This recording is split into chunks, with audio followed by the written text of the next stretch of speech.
Gaseous कीटाइन और gaseous anion का मिलना क्या हो जाएगा बेटा, दोनों मिलके आयनिक सॉलिड आयनिक कंपाउंड NaCl बना देगा।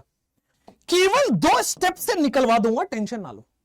बॉर्न हैबर साइकिल केवल 2 स्टेप में। देखो, नमस्ते, मेरा नाम है विशाल तिवारी। संजीवनी बैच जो कि कंप्लीटली फ्री बैच है, वो भी बेस्ट क्वालिटी लेक्चर्स के साथ, उसी सीरीज को कंटिन्यू करने के लिए मैं आपके सामने हूं। और संजीवनी बैच में आज हम क्या कर रहे हैं, वैसे ये केमिकल बॉन्डिंग का सेकेंड वीडियो मैं आपको दे रहा हूं। एक छोटी सी इंट्रोडक्शन वीडियो मैंने आपको लास्ट डे पे दिया था, लास्ट टाइम पे दिया था। आज हम क्या करने वाले हैं संजीवनी बैच के केमिकल बॉन्डिंग में, कि वही कोटा दिल्ली में जो आपको पढ़ा देते हैं, वही जो XYZW में बहुत बड़ी बड़ी चीजें बता देते हैं, हम उसको बहुत छोटे से, बहुत ही सिंपल वे में, एक स्कोरिंग वे में, ताकि आपका इजीली एग्जाम क्रैक हो पाए, उस तरीके से आपको बता देंगे। आज हम पढ़ने क्या वाले, तो आज हमारा जो गोल है बच्चे, वो हम पढ़ने वाले हैं बहुत अमेजिंग चीज, इंपॉर्टेंट चीज आपके सिलेबस के पॉइंट ऑफ व्यू से। कि पहला है कि sir steps of ionic bond formation, steps slash energy भी हम साथ में देखेंगे, स्टेप्स स्लैश एनर्जी इन आयोनिक बॉन्ड फॉर्मेशन। अगर आयनिक बॉन्ड बनेगा तो कौन कौन सा स्टेप्स है, अगर एनर्जी होगा तो कौन कौन सा एनर्जी इन्वॉल्व होगा आयनिक बॉन्ड के फॉर्म होने में। तो steps slash energy in ionic bond formation. दूसरा step slash energy in ionic bond formation के बाद दूसरा आ जाएगा आपके पास कि sir conditions to form ionic bond formation. Conditions to form ionic bond, कि कभी क्वेश्चन आ जाता है आपके पास, और इस पे 2 बार प्रीवियस ईयर में क्वेश्चन आया हुआ है कि कौन कौन सी कंडीशंस होगी कि ionic bond, conditions to form ionic bond, जैसे लैटिस एनर्जी हाई होना चाहिए, लो होना चाहिए, आयनाइजेशन एनर्जी हाई होना चाहिए, लो होना चाहिए, इलेक्ट्रॉन एफिनिटी हाई होना चाहिए, लो होना चाहिए। तो ये हो जाएगी स्टेप नंबर 2। उसके बाद थर्ड जो हम स्टेप पे आज हम कवर करेंगे, वो आपके पास बॉर्न हैबर साइकिल पढ़ेंगे। देखो, जनरली इसको छोड़ दिया जाता है और इसको थर्मोकेमिस्ट्री चैप्टर में पढ़ाया जाता है, बॉर्न हैबर साइकिल को। बट मेरा मानना है अगर एक छोटा सा कॉन्सेप्ट है तो इसको यही क्यों ना किया जाए, ठीक है। तो बॉर्न हैबर साइकिल से लैटिस एनर्जी हम कैलकुलेट करके दिखाएंगे, और जो चौथा आज हमें करना है वो है लैटिस एनर्जी का बेटे कंपैरिजन। बहुत प्यार से ध्यान से देखना, एक एक डिटेल में सारा क्वालिटी लेक्चर्स आपको दे देंगे। तो लैटिस एनर्जी कंपैरिजन करेंगे, ठीक है। और सबसे लास्ट में आज थोड़ा लंबा करके वीडियो को मैं प्रॉपर्टीज ऑफ आयनिक बॉन्ड पे लेके जाऊंगा, और प्रॉपर्टीज ऑफ आयनिक बॉन्ड में सॉल्युबिलिटी स्टार्ट करके छोड़ दूंगा, और नेक्स्ट वीडियो पे बेटा सॉल्युबिलिटी और फजांस रूल पढ़ाऊंगा। दोनों ही इंपॉर्टेंट है, आपको अच्छे से पता भी है, ठीक है बच्चों। चलिए, तो steps slash energy in ionic bond formation से हम स्टार्ट करते हैं। तो मैंने आपको लास्ट टाइम में बताया था कि आयनिक बॉन्ड के फॉर्म होने के 3 स्टेप हैं। आयनिक बॉन्ड के फॉर्म होने में लास्ट टाइम पे बताया था steps in ionic bond formation, steps in ionic bond formation. सबसे पहले बेटे केटायन बना था, फिर बेटा आपके पास एनाइन बना था, और फिर आपके पास बेटे लैटिस बना था। तो स्टेप नंबर 1 में केटायन बन रहा था, बिल्कुल सही सर। फिर दूसरा स्टेप में आपके पास एनाइन बन रहा था, हां जी, और तीसरे स्टेप में इन्हीं केटायन एनाइन के मिलने से लैटिस बन जा रहा था, बिल्कुल सही। एग्जाम्पल के तौर पे मैंने आपको NaCl के एग्जाम्पल भी बताया था। तो जैसे मान लीजिए आपके पास एक एग्जाम्पल के तौर पे मैं लेता हूं NaCl, steps in ionic bond formation, और कौन सा आयनिक बॉन्ड में NaCl आयनिक बॉन्ड की बात कर रहा हूं। आयनिक बॉन्ड सॉलिड नेचर के होते हैं, ठीक है। तो सबसे पहले उसमें जो मेटल है, मेटल हमेशा केटायन बनाएगा।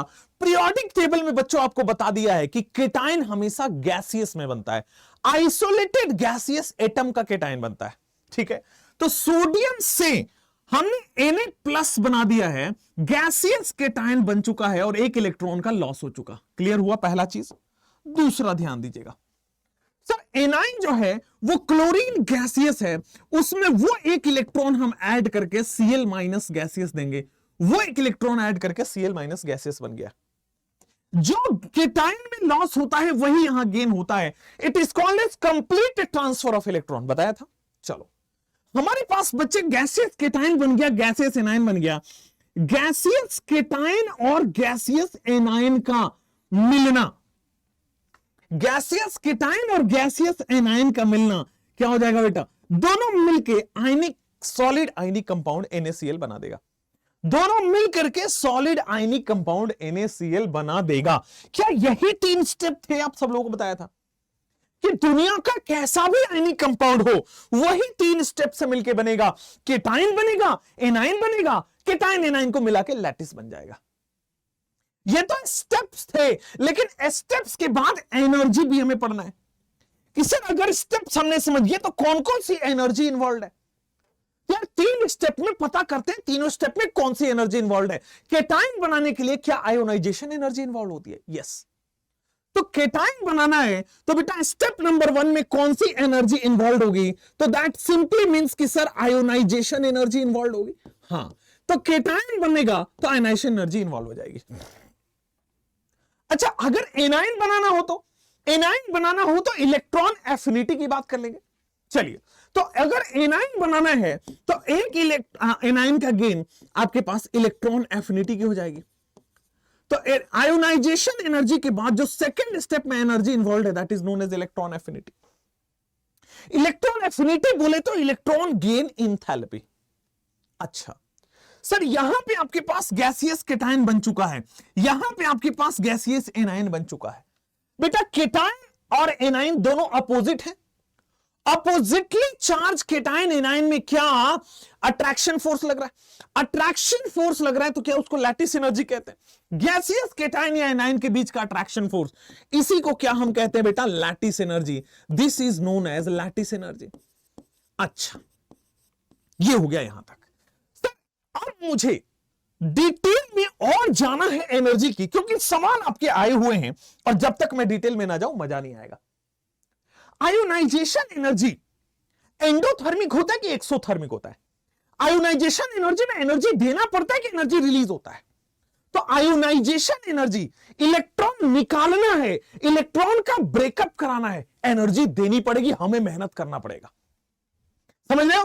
तो यहां पे स्टार पॉइंट लगाएंगे कि ionization energy is always endothermic. Ionization energy जो है वो हमेशा एंडोथर्मिक है। एंडोथर्मिक का मतलब हो जाता है एनर्जी हमें देनी पड़ती है। Energy is given from our side. Energy is given from our side. हमारे साइड से energy is given from our side. बहुत शानदार हो गया। आयोनाइजेशन एनर्जी हमेशा एंडोथर्मिक है। साथ में बेटे ध्यान दीजिएगा कि इससे केटाइन तो बन गया। अच्छा, एंडोथर्मिक को एक और डेफिनेशन होता है, delta H greater than 0। Thermodynamics में समझ आएगा, अभी लिख लीजिए। डेल्टा H ग्रेटर देन 0 को एंडोथर्मिक कहते हैं। आइए अब मैं बात करता हूं इलेक्ट्रॉन एफिनिटी की। तो मेरे प्यारे बच्चों, इलेक्ट्रॉन एफिनिटी क्या है? तो सर इलेक्ट्रॉन एफिनिटी हो सकता है कि पॉजिटिव हो सकता है नेगेटिव हो सकता है इलेक्ट्रॉन एफिनिटी 0 हो। ये मैंने आपको पीरियोडिक टेबल में पढ़ाया है। लेकिन first electron affinity generally negative होता है, एक्सोथर्मिक होता है। क्यों? क्योंकि जब हम पहली बार इलेक्ट्रॉन डालते हैं तो न्यूक्लियस और इलेक्ट्रॉन का अट्रैक्शन है, अट्रैक्शन में एनर्जी रिलीज मतलब एक्सोथर्मिक। तो इलेक्ट्रॉन एफिनिटी, और ब्रैकेट में लिखेंगे, ब्रैकेट से पहले यहां पे लिखेंगे फर्स्ट इलेक्ट्रॉन एफिनिटी का मतलब जब हम पहला इलेक्ट्रॉन डालेंगे। फर्स्ट इलेक्ट्रॉन एफिनिटी इज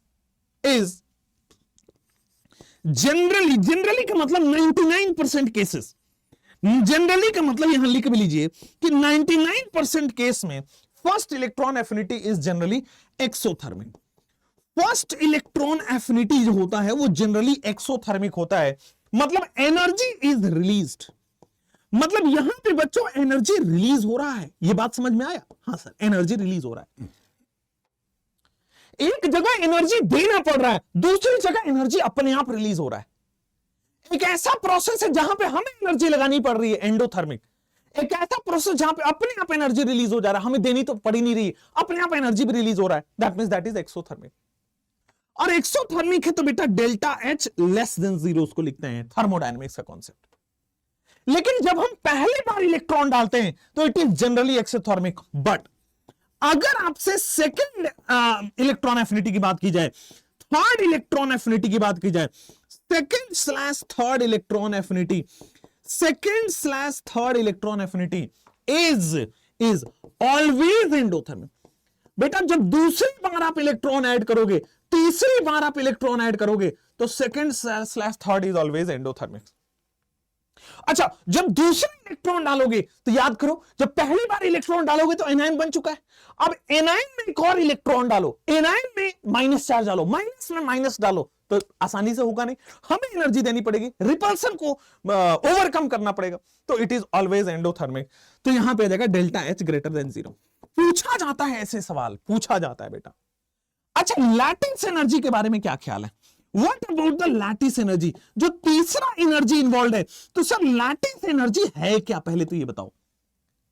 अरे सर केटायन बन गया पहले स्टेप में, एनायन बन गया दूसरे स्टेप में, तो गैसियस केटायन और गैसियस एनायन के बीच में, गैसियस केटायन और गैसियस एनायन के बीच का force of attraction, that is lattice का फॉर्मेशन होता है, वहां से लैटिस एनर्जी रिलीज होती है। तो what is lattice energy? Lattice energy is exothermic. Lattice energy बेटा आपका एक्सोथर्मिक होगा। क्यों? सर हमेशा अट्रैक्शन होगा, अट्रैक्शन में एनर्जी रिलीज होगी, तो लैटिस एनर्जी इज एक्सोथर्मिक। तो ये हो गया आपके पास कि सर स्टेप कौन कौन सा होता है और एनर्जी कौन कौन सी होती है आयनिक बॉन्ड में। लास्ट टाइम पे हमने सीखा था आयनिक बॉन्ड है क्या। आयनिक बॉन्ड केटायन और एनायन के बीच का बॉन्ड होता है। अब केटायन और एनायन के बीच का बॉन्ड होता है, डिफरेंट नेचर ऑफ एलिमेंट के बीच का बॉन्ड होता है, लेकिन कैसे कैसे बनता है, तो 3 स्टेप में। कौन कौन सी एनर्जी लगती है, तो ये रहा। आपके पास इस पे भी सवाल आए हैं, आपके पास इस पे भी सवाल आए हैं। पूरा डेप्थ में जब आप पढ़ते हैं ना तो सवाल होते हैं। अब आओ बेटे, सर एनर्जी इन्वॉल्व के बाद नेक्स्ट एक और एग्जांपल लेते हैं। मान लीजिए मैं लेता हूं, क्वेश्चन लिखता हूं, यहां पे क्वेश्चन लिखता हूं, show all the steps, so all steps and energy involved, so all steps and energy involved in formation of KBr, energy involved in formation of KBr। बेटा NaCl, KCl, NaBr, KBr, इन सब में steps of formation of बताते रहिए। ये क्या बन गया आपको?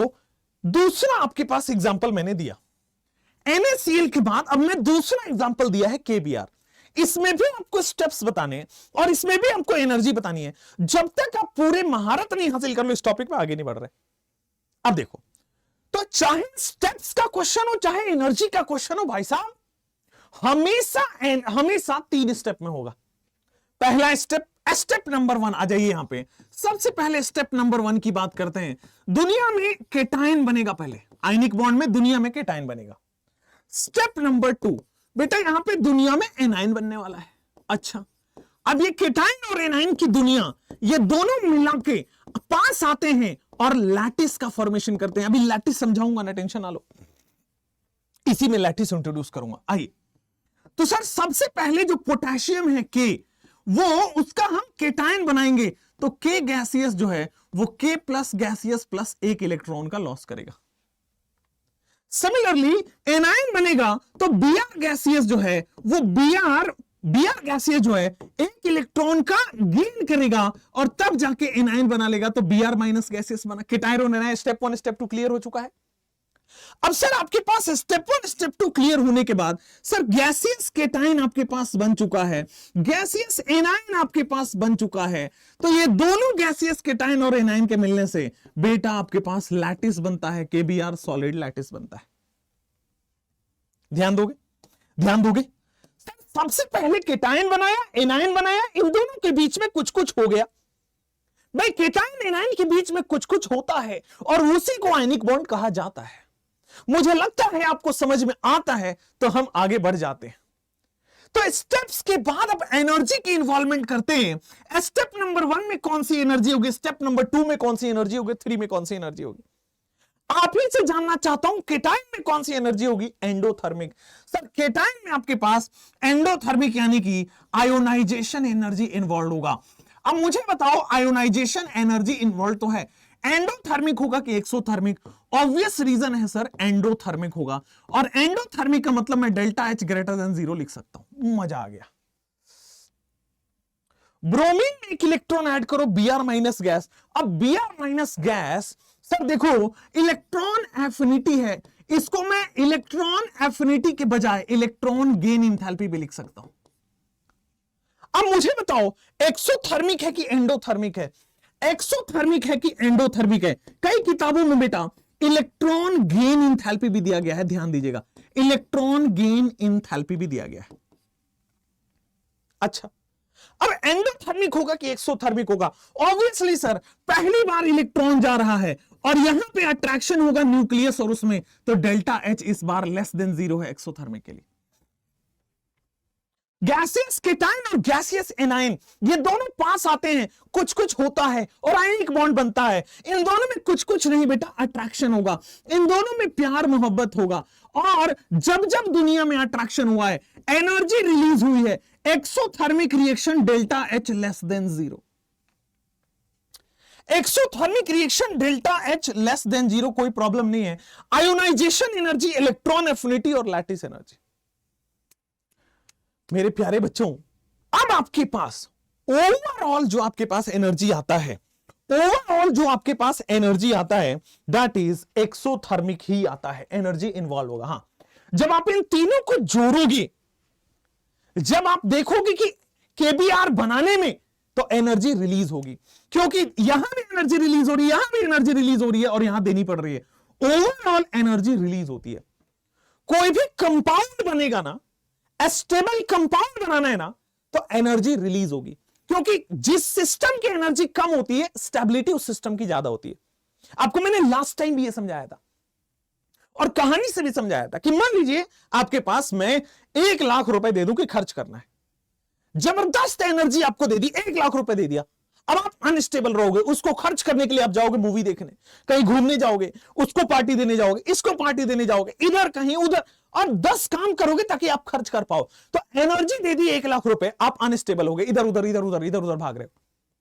अगर मैं आपको बोलूं 10 रुपए है, पूरे महीने काम चलाना है, तो ऑब्वियसली आप कहीं नहीं जाओगे, घर में बैठे रहोगे, क्योंकि आपको पता है 10 रुपए से पूरे महीने नहीं चल सकता, स्टेबिलिटी रहोगे। तो एनर्जी कम रहेगा तो आप स्टेबल रहोगे, एनर्जी बहुत ज्यादा रहेगा स्टेबिलिटी नहीं रहेगी। तो अगर कोई स्टेबल सिस्टम बना रहे हैं तो एनर्जी रिलीज हो जाएगी और कम से कम एनर्जी वहां पे आएगी, एनर्जी रिलीज हो जाएगी और कम से कम एनर्जी आएगी। अब मैं इन तीनों को जोड़ता हूं, थोड़ा आगे की तरफ देखता हूं, मैं तीनों को जोड़ता हूं।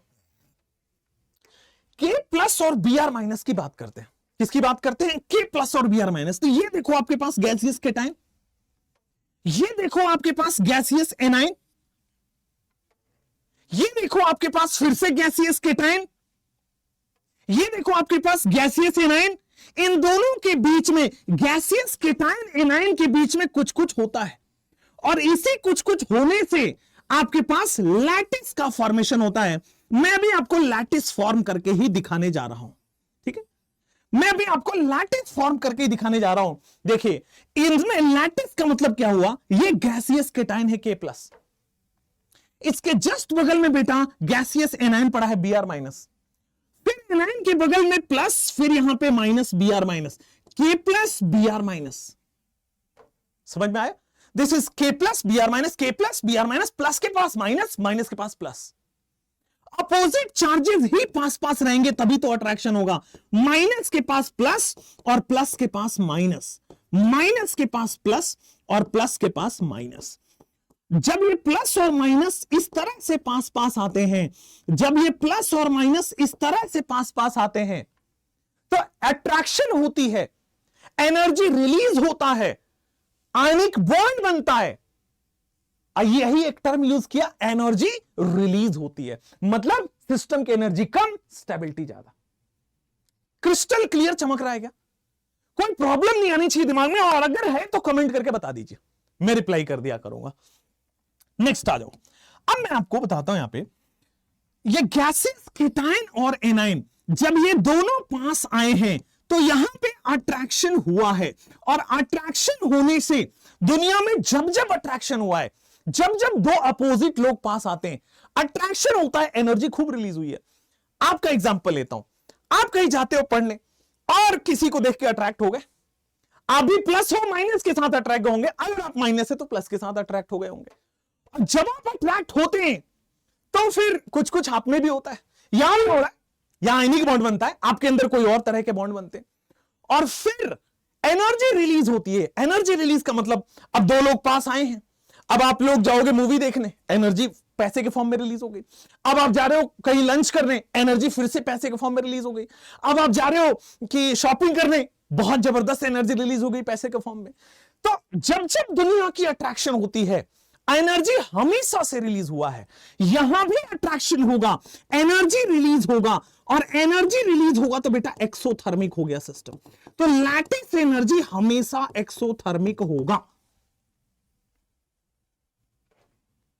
That's all about it. इससे बाहर कोई सवाल जा ही नहीं सकता। ये आपको चेक कर लीजिएगा जाके, प्रीवियस ईयर क्वेश्चन आपके सामने है, इंटरनेट है, गूगल कर लीजिए, जितना जैसे कर लीजिए। इसके बाहर कोई सवाल पॉसिबल ही नहीं है। एनटीए सर फोड़ लेगा अपना कि भाई अब इससे बाहर क्या पूछें। नेक्स्ट क्वेश्चन पे जंप कराता हूं आपको कि सर अभी तक जो है ना NaCl, KCl, KBr, थोड़ा और मजे लाते हैं जिंदगी में, थोड़ा एक और प्रैक्टिस क्वेश्चन को लेवल बढ़ाते हैं क्वेश्चन की। ड्रॉ ऑल द स्टेप्स, या फिर ड्रॉ की जगह ना right all the steps and the energy. Right, अरे यार ये बोर्ड ना चाइना का माल है। अब ये चाइना का माल लगा दिया है, अब ये मैं लिखता हूं वहां लिखता है, कभी मैं इधर लिखता हूं तो मिटक जाता है। खैर, next, right all the steps, right all the steps and energy involved in MgO. Write all the steps and energy involved in MgO solid. MgO solid. Write all the steps and the energy involved in MgO solid. अभी मैं आपको सामने solid लिख दिया, इसका सीधा मतलब आ रहा होगा कि सर ये तो सॉलिड कंपाउंड है, सॉरी आयनिक कंपाउंड है। MgO सॉलिड का सीधा मतलब आ रहा होगा कि sir this is nothing but this is an ionic compound. अच्छा, नाइस। अब मैंने क्वेश्चन को देख के बिल्कुल घबराना नहीं है।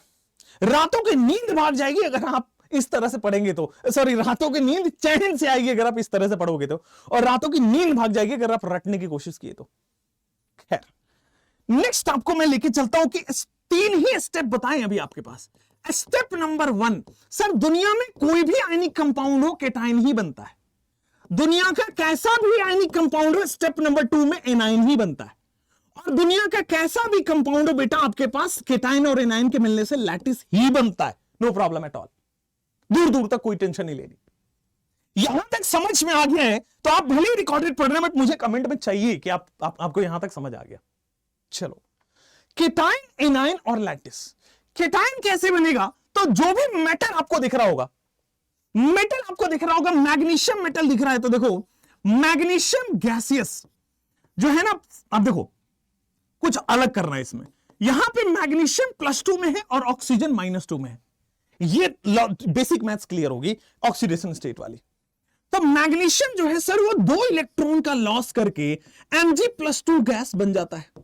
पहली बार 1 इलेक्ट्रॉन लॉस करता है, दूसरी बार दूसरा इलेक्ट्रॉन लॉस करता है। जब हम आयनाइजेशन एनर्जी 1 देते हैं तो Mg+ बनता है, आयनाइजेशन एनर्जी 2 देते थे तो Mg+2 बन जाता है। बहुत सही। उसी तरह सर इलेक्ट्रॉन एफिनिटी या इलेक्ट्रॉन गेन इंथैल्पी, ये जो 2 इलेक्ट्रॉन वहां लॉस हुआ है वही 2 इलेक्ट्रॉन यहां आके गेन करेगा और आपके पास O-2 गैस बनके तैयार हो जाता है। केटाइन भी बन चुका है, एनाइन भी बन चुका है, और जब अपोजिट चार्जेस आ जाते हैं तो कुछ कुछ होता है, लैटिस का फॉर्मेशन होता है। यहां पे आपके पास Mg+2 गैस केटाइन बन चुका है। सर यहां पे मेरे पास O-2 गैस एनाइन बन चुका है, केटाइन भी बन चुका है, एनाइन भी बन चुका है। इन दोनों के मिलने से अट्रैक्शन होगा, अपोजिट चार्जेस हमेशा अट्रैक्ट करेंगे, लैटिस एनर्जी का फॉर्मेशन होगा।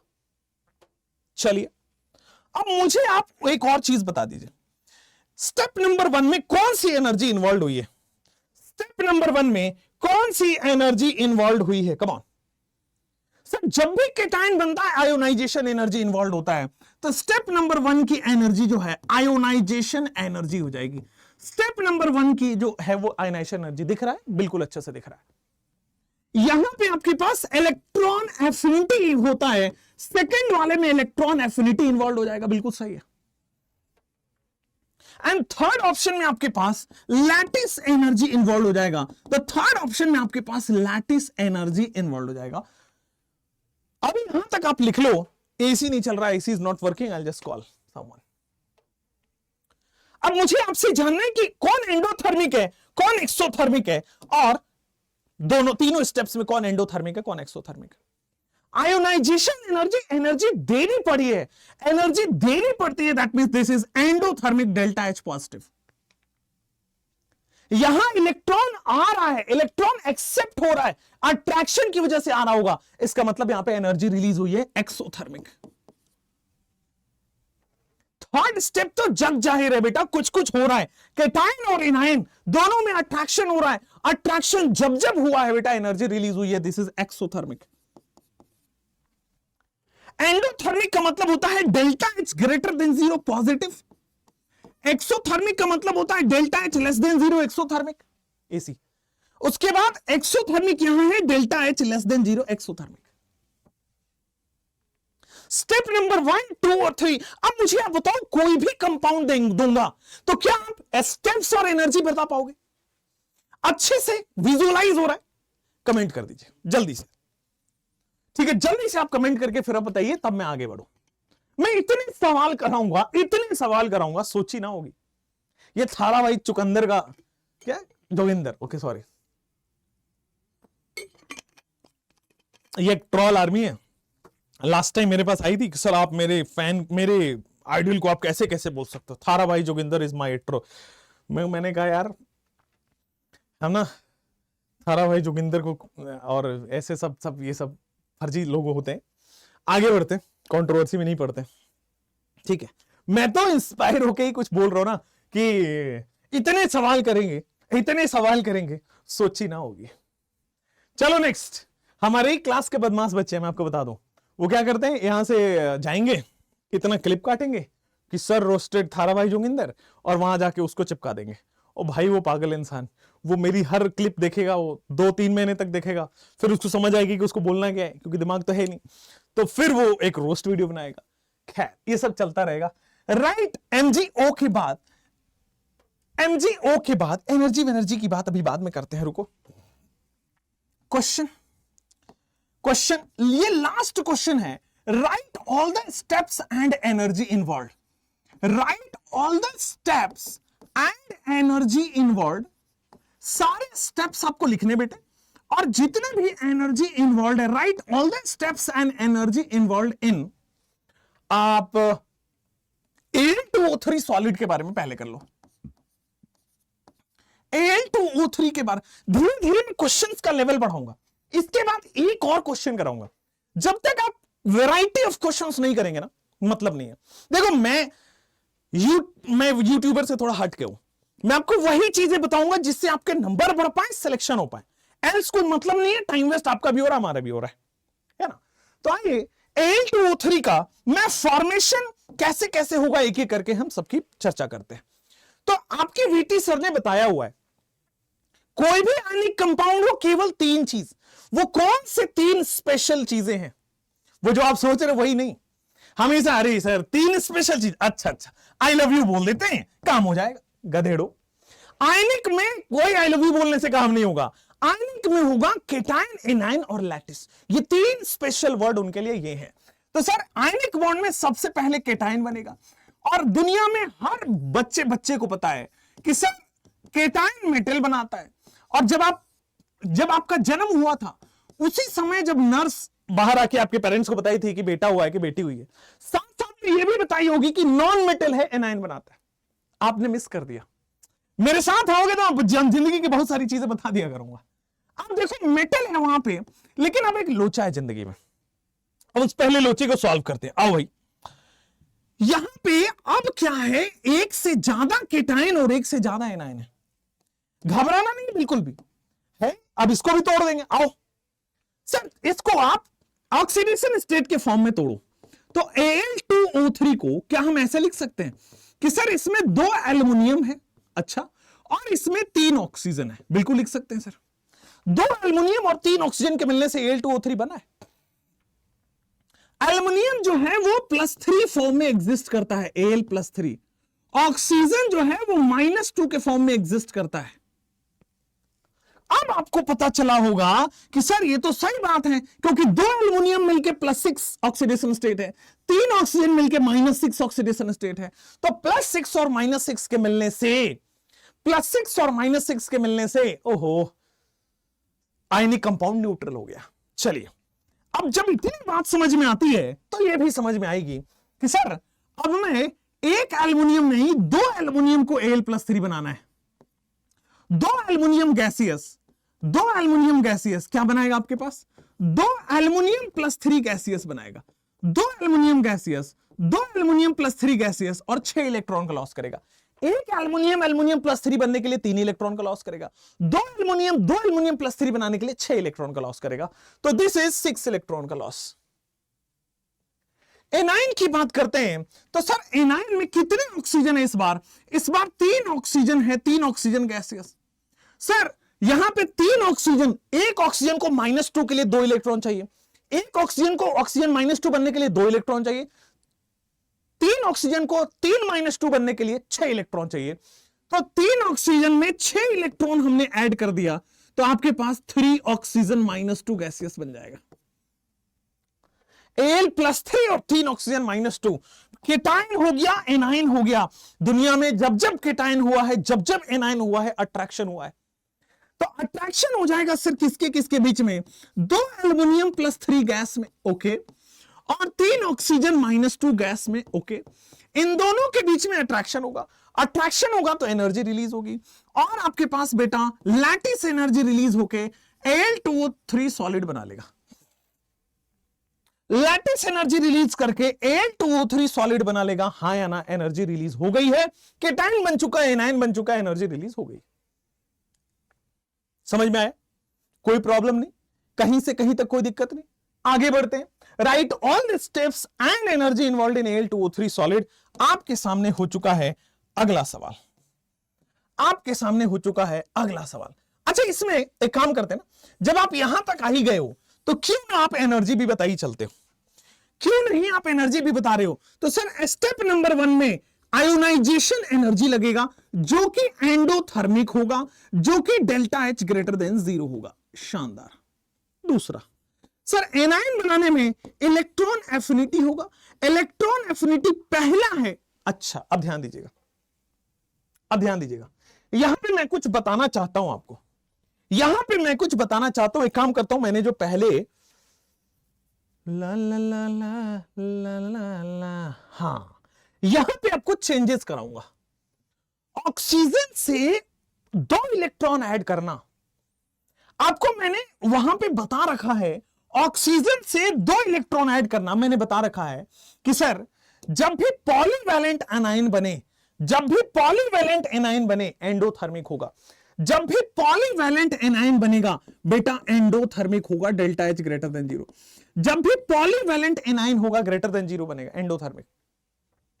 ऑक्सीजन से ऑक्सीजन -2 पॉलीवैलेंट एनाइन एंडोथर्मिक बनेगा। ऑक्सीजन से ऑक्सीजन -2 बेटा आप ध्यान देना क्या होगा? सर सबसे पहले ऑक्सीजन से ऑक्सीजन माइनस बनेगा, ये तो एक्सोथर्मिक होता है। ऑक्सीजन माइनस से ऑक्सीजन -2 ये बहुत ज्यादा एंडोथर्मिक होता है, इट इज हाईली एंडोथर्मिक।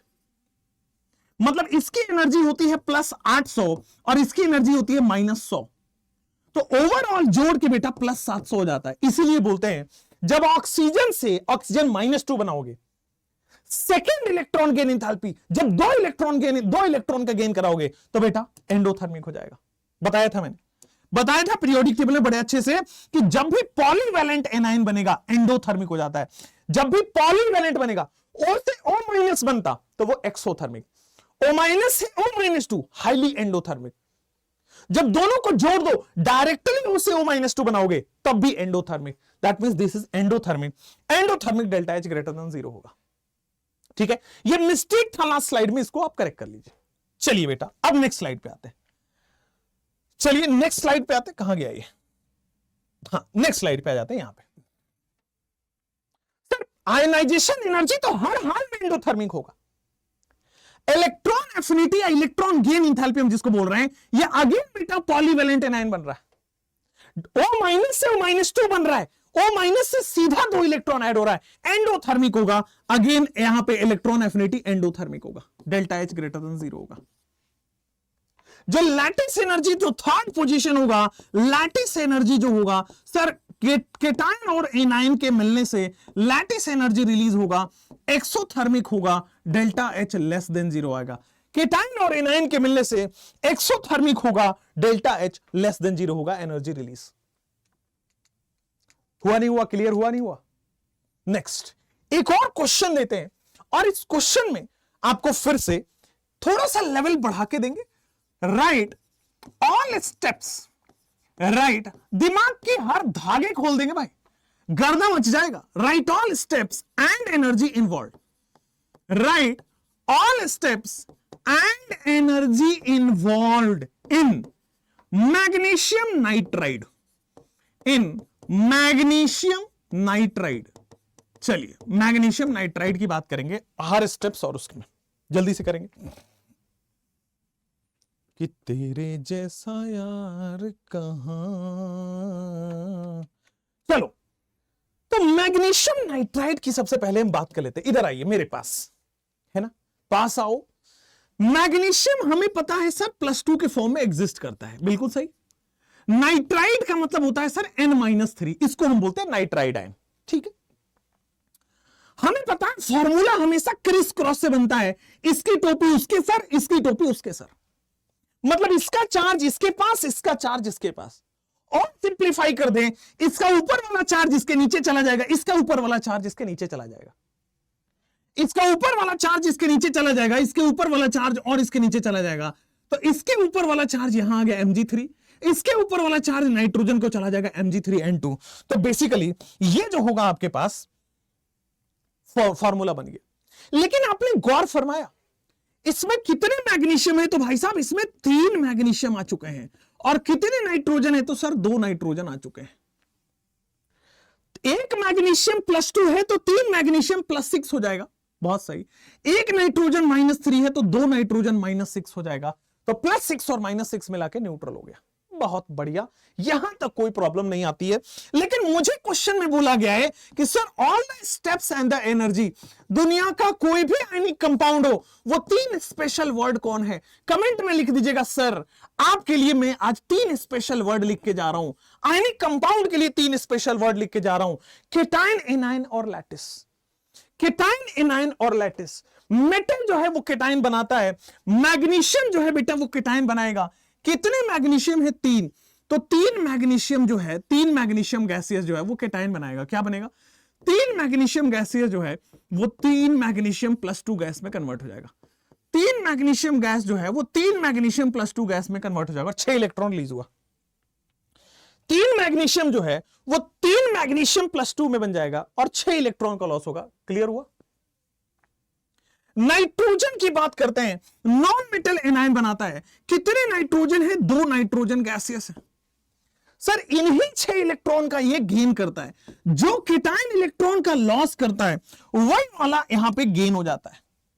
अब यहां पे आप देखोगे तो 2 नाइट्रोजन -3 गैस है, 2 नाइट्रोजन -3 गैस हो गया। यहां पे एक केटायन हो गया, यहां पे एक एनायन हो गया। दुनिया का रूल है कि जब भी अपोजिट चार्जेस आएंगे अट्रैक्शन होगा, एनर्जी रिलीज होकर कंपाउंड बन जाएगा। तो यहां मैग्नीशियम +2 दिख रहा है, नाइट्रोजन -3 दिख रहा है, अपोजिट चार्जेस चमक रहा है, अट्रैक्शन हो रहा है। अगर कुछ कुछ हो रहा है तो बेटा एनर्जी रिलीज होकर बॉन्ड बनेगा। तो केटायन होता है 3 मैग्नीशियम +2, उसके बाद 2 नाइट्रोजन -3 एनायन होता है। ये गैसियस और ये गैसियस, केटायन होता है, एनायन होता है। 3 मैग्नीशियम +2 और 2 नाइट्रोजन -3 गैसियस केटायन या एनायन मिलने से बेटा आपके पास Mg3N2 कुछ कुछ हो चुका है। ठीक है, 2 मैग्नीशियम +2 सॉरी 3 मैग्नीशियम +2 2 नाइट्रोजन -3 जब आप फॉर्मूला बनाओगे क्रिस क्रॉस मेथड से तो यही होगा। अब मुझे बताओ step number 1, step number 2, step number 3, endothermic exothermic कौन है? एनर्जी। अगर हम एनर्जी की बात करते हैं तो एनर्जी में स्टेप नंबर 1 में जब हम केटाइन बनाते हैं आयोनाइजेशन एनर्जी, और ये हमेशा एंडोथर्मिक होगा, हमेशा डेल्टा एच ग्रेटर देन 0 हो जाएगा। क्लियर है? सेकंड, सर यहां पे फिर से इलेक्ट्रॉन एफिनिटी आएगा। बच्चा अगर इलेक्ट्रॉन एफिनिटी की बात करें तो इलेक्ट्रॉन गेन होगा, एक्सोथर्मिक हो जाएगा, डेल्टा एच लेस देन 0 हो जाएगा।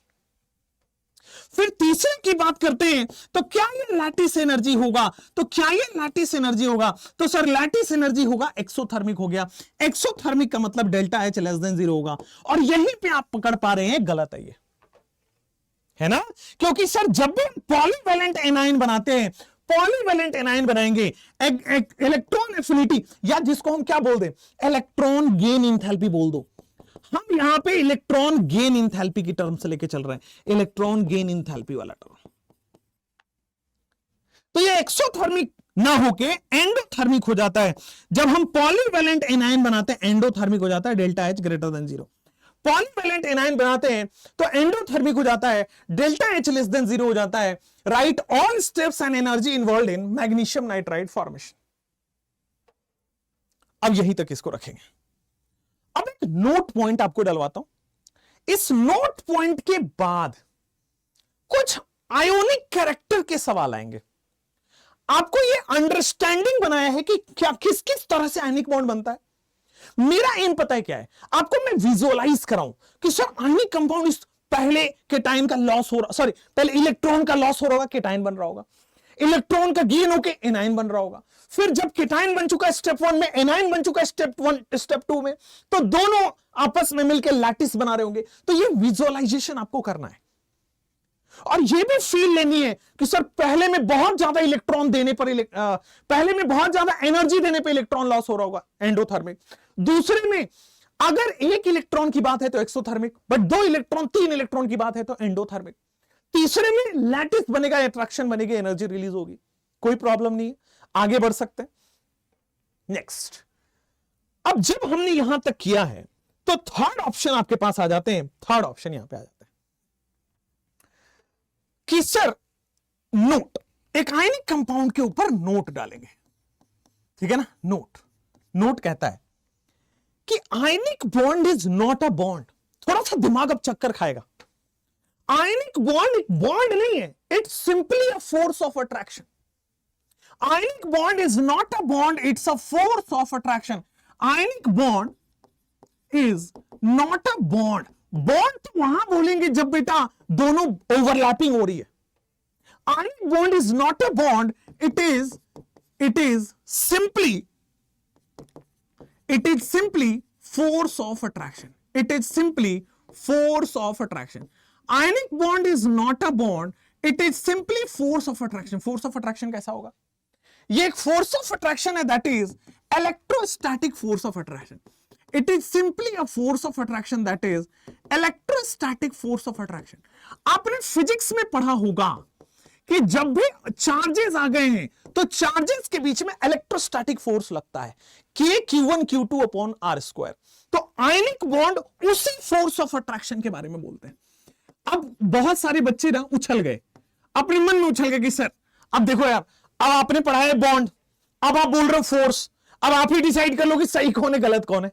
अब आपको लेके चलता हूं मैं डेफिनेशन नंबर 1, आपके नोट्स का पहला लाइन, केमिकल बॉन्ड का डेफिनेशन देखो क्या लिखाया था। Chemical bond is nothing, it's simply a force of attraction. तो ionic bond is nothing, it's simply a force of attraction. अब जाके क्लिक किया होगा लेक्चर 1 और lecture 2। Ionic bond is nothing, it's simply force of attraction. क्योंकि charges के बीच का फोर्स ऑफ अट्रैक्शन है, therefore it is electrostatic force of attraction, F(Q1 Q2 upon R square. Right, समझ में आया? चमका, आगे बढ़ाए।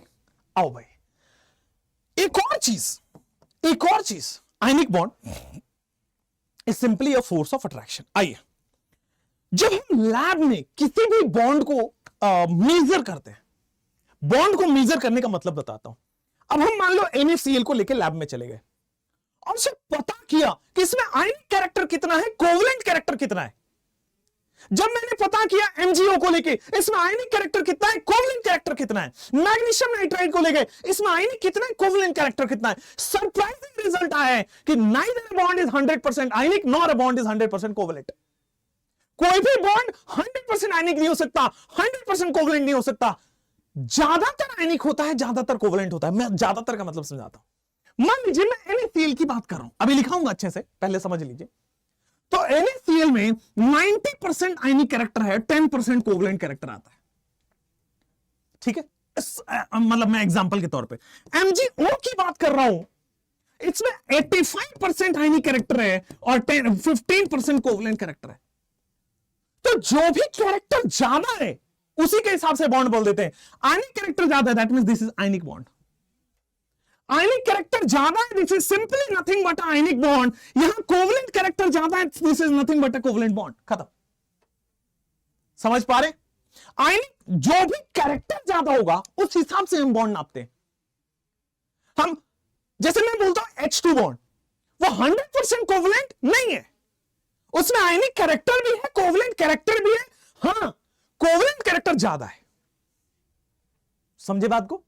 मैं कोई भी बॉन्ड ले लो, it is neither 100% ionic. NaCl 100% ionic नहीं हो सकता, उसमें थोड़ा बहुत कोवलेंट कैरेक्टर होगा। और कोवलेंट कैरेक्टर क्यों होगा, फजांस रूल में बताऊंगा नेक्स्ट लेक्चर।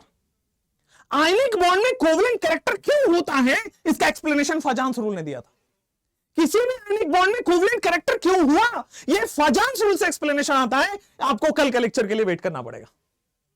आए समझ में? आए समझ में?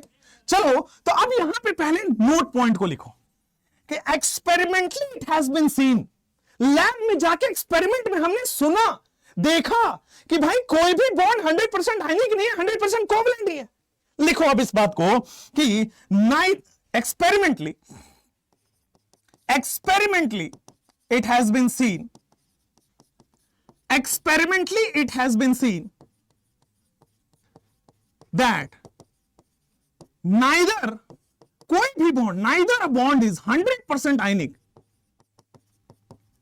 neither a bond is 100% ionic, nor a bond is 100% covalent।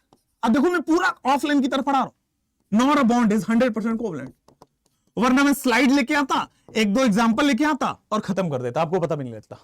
But मैं अपनी जिंदगी में ऐसा नहीं करूंगा, पढ़ाऊंगा तो पूरा डेप्थ में, वरना छोड़ दो ना, क्या मतलब आ रहा है, टाइम वेस्ट करने का मतलब आ रहा है।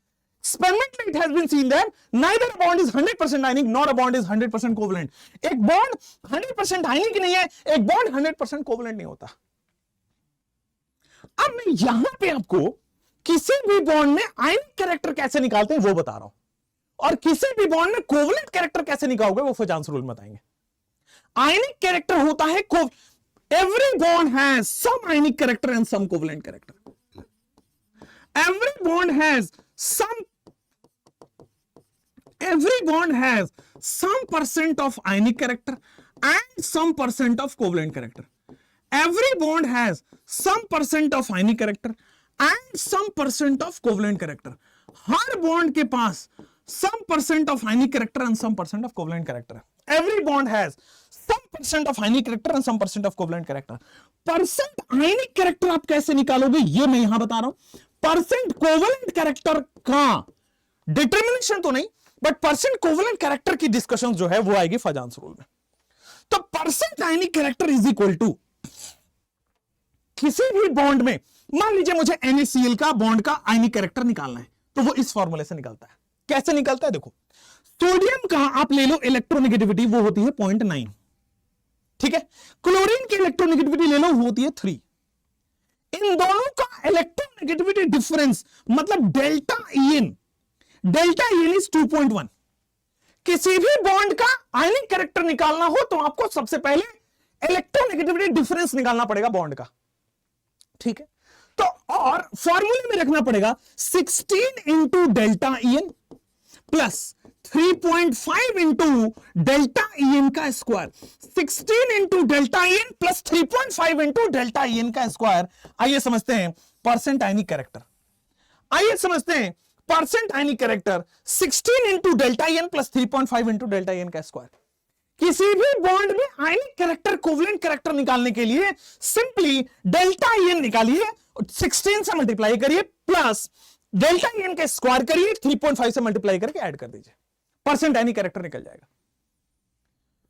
इस इक्वेशन का प्यारा सा नाम होता है, इस इक्वेशन का प्यारा सा नाम होता है, एंड दैट इज हैनी स्मिथ इक्वेशन। हैनी स्मिथ इक्वेशन, ठीक है, हैनी स्मिथ इक्वेशन। ये कोटा के टॉप बैचेस में जैसे पढ़ाते हैं ना, एग्जैक्टली सेम कंटेंट है। एक बार जाके थोड़ा अलट पलट करके देख लेना, इतना मेहनत आप कर लेना। हैनी स्मिथ इक्वेशन, अब देखना, अब आपको कैलकुलेशन करने के लिए एग्जाम में नहीं आता है।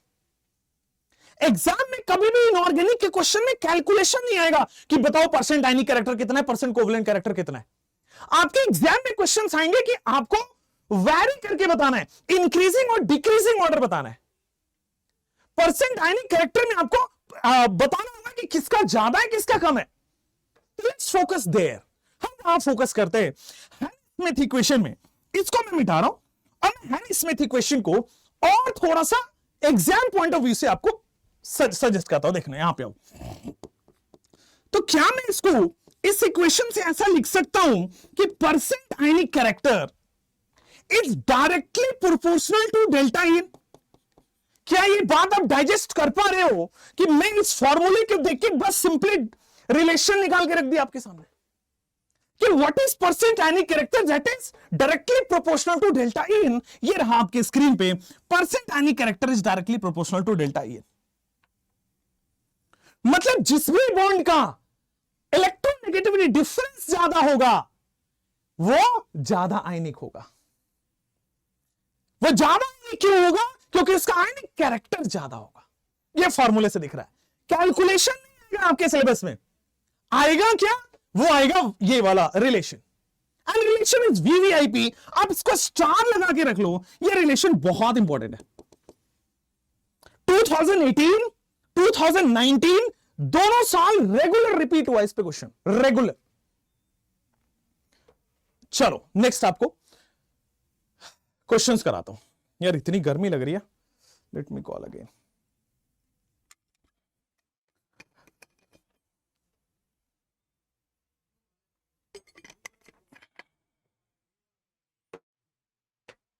चलो तो मैं क्वेश्चंस कराता हूं कि कैसे किसी भी बॉन्ड का आयनिक कैरेक्टर डेल्टा एन पे डिपेंड करता है। आ जाओ, आप क्वेश्चन देखोगे, arrange the following compound in increasing order of percent ionic character. आपको परसेंट आयनिक कैरेक्टर के इंक्रीजिंग ऑर्डर में अरेंज करना है। आपको परसेंट आयनिक कैरेक्टर के इंक्रीजिंग ऑर्डर में अरेंज करना है। अभी थोड़ी देर पहले एकदम ताजा बताया था मैंने कि percent ionic character is directly proportional to delta EN. ऐसा सुना सा लग रहा है? सुना तो नहीं हो गया सब कुछ, सुना सा लग रहा होगा। तो delta EN is directly proportional to, अच्छा कई लोग इसमें दिमाग लगाएंगे कि सर हम तो फॉर्मूला लगाएंगे, हम तो पहले आंसर निकालेंगे फिर करेंगे। बेटा इतने में ना 10 बार आपके नीट आके निकल चुका होगा। सीधा इलेक्ट्रोनेगेटिविटी डिफरेंस लगाइए, आंसर निकालिए, आगे बढ़ जाइए। राइट, ज्यादा हीरो नहीं बनना। चलो तो आगे आपको क्वेश्चन सॉल्व करने ये सारे। भाई साहब कोई आता भी है इस बटन से? बहुत गर्मी लग रही है भाई।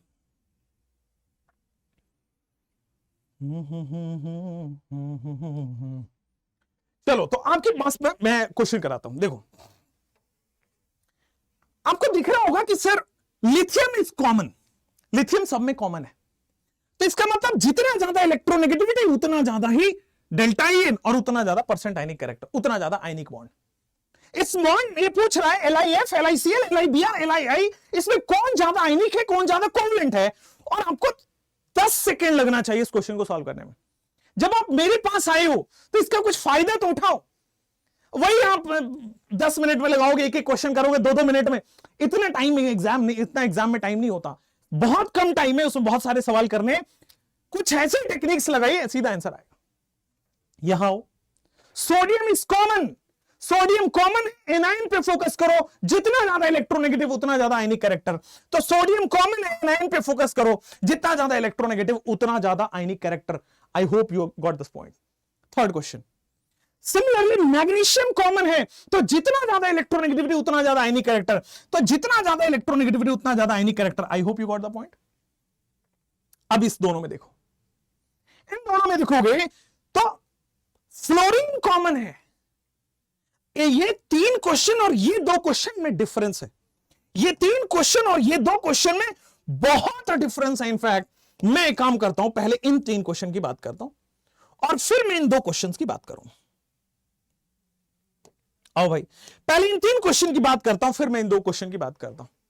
इन 3 क्वेश्चंस में क्या कॉमन है? Cation is common, cation is common and therefore सीधा सीधा आंसर आ रहा था, cation is common, so more electronegative anion, so more electronegative anion implies more ionic character, more electronegative anion implies more ionic character। अच्छा, लेकिन अगर मैं इन दोनों की बात करता हूं तो इसमें एनायन कॉमन है, this is the major difference, anion is common. अब इसमें बेटा एनायन कॉमन है तो केटायन से कैसे? तो केटायन जितना लेस इलेक्ट्रोनेगेटिव होगा उतना आयनिक होता है, तो सो less electronegative cation, less electronegative cation, this implies more ionic bond। अब मैं यहां पे more ionic bond या more ionic character, जो भी आप बोलना चाहो, ध्यान दो, केटायन को इलेक्ट्रॉन लूज करना है तो कम इलेक्ट्रोनेगेटिव होगा तो अच्छा रहेगा, एनायन को इलेक्ट्रॉन गेन करना है, ज्यादा इलेक्ट्रोनेगेटिव होगा तो अच्छा रहेगा, क्योंकि electronegativity is nothing but attraction. अगर अट्रैक्शन कम रहेगा तो इलेक्ट्रॉन लूज कर देगा केटायन, अगर अट्रैक्शन ज्यादा रहेगा तो इलेक्ट्रॉन गेन कर लेगा एनायन। Got the point? चलो अब इसमें देखो, एनायन इज कॉमन, अगर इलेक्ट्रोनेगेटिविटी कम होगा तो आयनिक कैरेक्टर ज्यादा होगा, अगर इलेक्ट्रोनेगेटिविटी कम होगा तो आयनिक कैरेक्टर ज्यादा होगा। इलेक्ट्रोनेगेटिविटी कम हो रहा है, इलेक्ट्रोनेगेटिविटी कम हो रहा है, आई होप आपको आंसर मिल चुका होगा। सिमिलरली इसमें देखो, लेफ्ट से राइट जाने पे इलेक्ट्रोनेगेटिविटी कम होती है, सॉरी लेफ्ट से राइट जाने पे इलेक्ट्रोनेगेटिविटी बढ़ती है, तो लेफ्ट से राइट जाने पे इलेक्ट्रोनेगेटिविटी बढ़ रही है, तो मुझे क्या करना है, लेस इलेक्ट्रोनेगेटिव का ज्यादा आयनिक कैरेक्टर होगा, लेस इलेक्ट्रोनेगेटिव का ज्यादा आयनिक कैरेक्टर होगा, बिल्कुल सही है। और ये दोनों वीआईपी क्वेश्चंस हैं, ये दोनों वीआईपी क्वेश्चंस हैं, एग्जामिनर पूछेगा, शिकारी आएगा दाना डालेगा, बेटा फंसना नहीं है, बस शिकारी आएगा दाना डालेगा, फंसना नहीं है। Energy involve in ionic bond के बाद नेक्स्ट मैं लेके चलता हूं conditions for formation of ionic bond. Ionic bond बनने की कंडीशंस क्या है, आइए समझते हैं। आयनिक बॉन्ड बनने की कंडीशंस क्या है, क्यों, कब कब आयनिक बॉन्ड बनेगा और कब आसानी से आयनिक बॉन्ड बनेगा। तो ध्यान देना, जब भी आयनिक बॉन्ड आपको आए दिमाग में, मैंने बोला है वो 3 स्पेशल वर्ड कौन है, हाँ वो दिमाग में जो चल रहा है निकाल दीजिए। आई लव यू हमेशा काम नहीं चलता बेटा, वो 3 स्पेशल वर्ड, अरे सर आई लव यू बोल देते हैं गरीबों। आयनिक बॉन्ड के लिए 3 स्पेशल वर्ड जो है वो है केटायन, और दूसरा स्पेशल वर्ड जो है बेटा वो है एनायन, और तीसरा स्पेशल वर्ड जो है सर वो है लैटिस। ओके फाइन है, nice. Conditions for formation of ionic bond, ionic bond ज्यादा अच्छा कब बनेगा, जब जल्दी से केटायन बन जाए, जल्दी से एनायन बन जाए, और केटायन एनायन में जल्दी से बीच अट्रैक्शन हो जाए तो लैटिस बन जाए। Conditions for formation of ionic bond, इसका मतलब आयनिक बॉन्ड जल्दी कैसे बनेगा, आयनिक बॉन्ड अच्छा कैसे बनेगा, तो जल्दी से केटायन बन जाए, जल्दी से एनायन बन जाए, और जल्दी से इन दोनों के बीच में अट्रैक्शन होकर लैटिस बन जाए। अब जल्दी से केटायन कैसे बनेगा, अब जल्दी से केटायन कैसे बनेगा, तो मतलब यहां पे लिखेगा कि जल्दी से केटायन बनेगा मतलब it should be less electronegative. पहला कंडीशन ये है ना, आयोनाइजेशन एनर्जी। हाँ, केटायन बनने के लिए बेटा लो आयोनाइजेशन एनर्जी अगर हो, कंडीशन नंबर 1, अगर आपके पास बेटा लो आयोनाइजेशन एनर्जी वाला मेटल हो, अगर आयोनाइजेशन एनर्जी कम हो, जल्दी से केटायन बन जाएगा। ऐसा मेटल जो इलेक्ट्रॉन ना दे, तो अब उसमें कैसे कैसे आयनिक बॉन्ड बनाओगे। आयनिक बॉन्ड बनाने के लिए केटायन जल्दी बनाना है, और केटायन जल्दी कैसे बनेगा, दैट मींस इलेक्ट्रॉन का लॉस करके। जो जल्दी इलेक्ट्रॉन का लॉस कर दे that is low ionization energy. तो नंबर 1 केटायन में लो आयनाइजेशन एनर्जी होनी चाहिए, लो आयनाइजेशन एनर्जी। और एक और पॉइंट, दूसरा पॉइंट यहां पे देख लेते हैं कि लेस इलेक्ट्रोनेगेटिव केटायन, क्योंकि लेस इलेक्ट्रोनेगेटिव केटायन, क्योंकि ऐसा केटायन जो लेस इलेक्ट्रोनेगेटिव होगा वही जल्दी इलेक्ट्रॉन देगा, उसी का लो आयनाइजेशन एनर्जी होगा। बहुत बढ़िया, मजा ही आ गया, बहुत मजा ही आ गया। अच्छा, कौन सा ऐसा कीटाइन है जो लो आयनाइजेशन एनर्जी और लेस इलेक्ट्रोनेगेटिव होता है? तीसरा आएगा बेटा यहां पे कंडीशंस कि metals in left of periodic table, metals in left of periodic table. बेटे अगर पीरियोडिक टेबल के लेफ्ट में मेटल्स हैं, पीरियोडिक टेबल के लेफ्ट में मेटल्स हैं, तो वो उसी का आयनाइजेशन एनर्जी लो होता है, उसी का इलेक्ट्रोनेगेटिविटी कम होता है और वही जल्दी कीटाइन बनता है। अब ये तीनों आपस में कितने अच्छे से कोरिलेटेड है, रटना मना है, दिमाग की नसें खोलो, अपने आप चीजें क्लियर होती चली जाएंगी। मेरा फोकस है कि आप ब्रेन पे थोड़ा स्ट्रेस डालो, तभी तो आप आगे सोच पाओगे। सोचोगे तो क्वेश्चन होगा। मैं आपको तोता नहीं बनाना चाहता, रट्टू तोता नहीं बनाना चाहता। आ जाओ, एनाइन जल्दी कैसे बनेगा? एनाइन जल्दी कैसे बनेगा आप सोचो। अगर एफिनिटी ज्यादा हो, इलेक्ट्रॉन के लिए प्यार ज्यादा हो, तो जल्दी से एनाइन बन जाएगा। Affinity is what? Attraction of electron. तो अगर अट्रैक्शन ज्यादा होगा तो खट से इलेक्ट्रॉन आ जाएगा। तो मैं लिख रहा हूं लो आयनाइजेशन एनर्जी हो, और सर लो आयनाइजेशन एनर्जी के बाद हाई इलेक्ट्रॉन एफिनिटी हो, हाई इलेक्ट्रॉन एफिनिटी हो, बहुत सही। लो आयनाइजेशन एनर्जी हो और हाई इलेक्ट्रॉन एफिनिटी हो, बहुत सही सर। जितना ज्यादा इलेक्ट्रॉन एफिनिटी हाई होगा उतना ही जल्दी से एनाइन बनेगा। ठीक है, उसके बाद तीसरा देखोगे, तीसरा यहां पे दूसरा, सर हाई इलेक्ट्रॉन एफिनिटी का मतलब? अब इलेक्ट्रॉन एफिनिटी, अभी मैं एग्जांपल्स कराऊंगा, टेंशन ना लेना, अभी मैं एग्जांपल्स कराऊंगा। हाई इलेक्ट्रॉन एफिनिटी के साथ साथ वैसे किसका हाई इलेक्ट्रोनेगेटिविटी होगा? नॉन मेटल्स, क्योंकि एनायन कौन बनाता है? Non metals. Non metals in right of periodic table, non metals in right side of periodic table. Periodic table के राइट साइड में, पीरियोडिक टेबल के राइट साइड में जो नॉन मेटल्स हैं, पीरियोडिक टेबल के राइट साइड में जो non metals हैं वो एनायन बनाते हैं। Metals in left of periodic table, metals in right of periodic table. अच्छा लैटिस, अच्छा लैटिस एनर्जी कैसे बनता है? तो ऑब्वियसली यार लैटिस एनर्जी हाई होना चाहिए। सोच के बताओ जरा, लैटिस एनर्जी है क्या? केटायन और एनायन के प्यार मोहब्बत से लैटिस बनाए, केटायन और एनायन के अट्रैक्शन से लैटिस बनाए। कैसे बनेगा? केटायन और एनायन के प्यार से लैटिस बनाए, अट्रैक्शन से लैटिस बनाए। तो हाई लैटिस का मतलब वो हाई लैटिस एनर्जी होना चाहिए, क्योंकि जितना ज्यादा अट्रैक्शन होगा उतना ही अच्छा लैटिस बनेगा। High attraction of cation and anion, high attraction of cation and anion से हाई ज्यादा अट्रैक्शन होगा, इसका मतलब ज्यादा लैटिस एनर्जी रिलीज होगा। अच्छा, high attraction of cation and anion से लैटिस एनर्जी होगी। नेक्स्ट कुछ सवाल है, कुछ सवाल है जो कायनात के रोज पूछूंगा तुमसे। अर्ज किया है कि कुछ सवाल है जो कयामत के रोज पूछूंगा तुमसे। कायनात नहीं, कयामत। कुछ सवाल है जो कयामत के रोज पूछूंगा तुमसे, क्योंकि उससे पहले तुम्हारी और मेरी मुलाकात हो सके इस लायक नहीं हो तुम। कुछ सवाल हैं जो कयामत के रोज पूछूंगा, मतलब ऊपर जाके पूछूंगा, क्योंकि उससे पहले मुलाकात हो सके इस लायक नहीं हो तुम। तो देख रहे हो आप कितना दर्द भरा शायरी है वो। खैर, एक और शायरी बड़ा अच्छा है, एक और शायरी बड़ा अच्छा है। ये जो हंस रहे हैं दीवाने मुझ पर, एक और शायरी बड़ा अच्छा है कि ये जो हंस रहे हैं दीवाने मुझ पर, एक आशिक है जिसका दिल टूट गया है और उसके ऊपर सारी दुनिया हंस रही है कि हे इसका दिल टूट गया, कमजोर है, वगैरह वगैरह। तो ये जो हंस रहे हैं दीवाने मुझ पर, मैं क्यों लूं ये टुकड़े टुकड़े, मुझे पूरा दिल चाहिए। बड़ा डीप शायरी है। ये जो हंस रहे हैं दीवाने मुझ पर, मैं ये क्यों लूं टुकड़े टुकड़े, मैं ये क्यों लूं टुकड़े टुकड़े, मुझे अपना पूरा दिल चाहिए।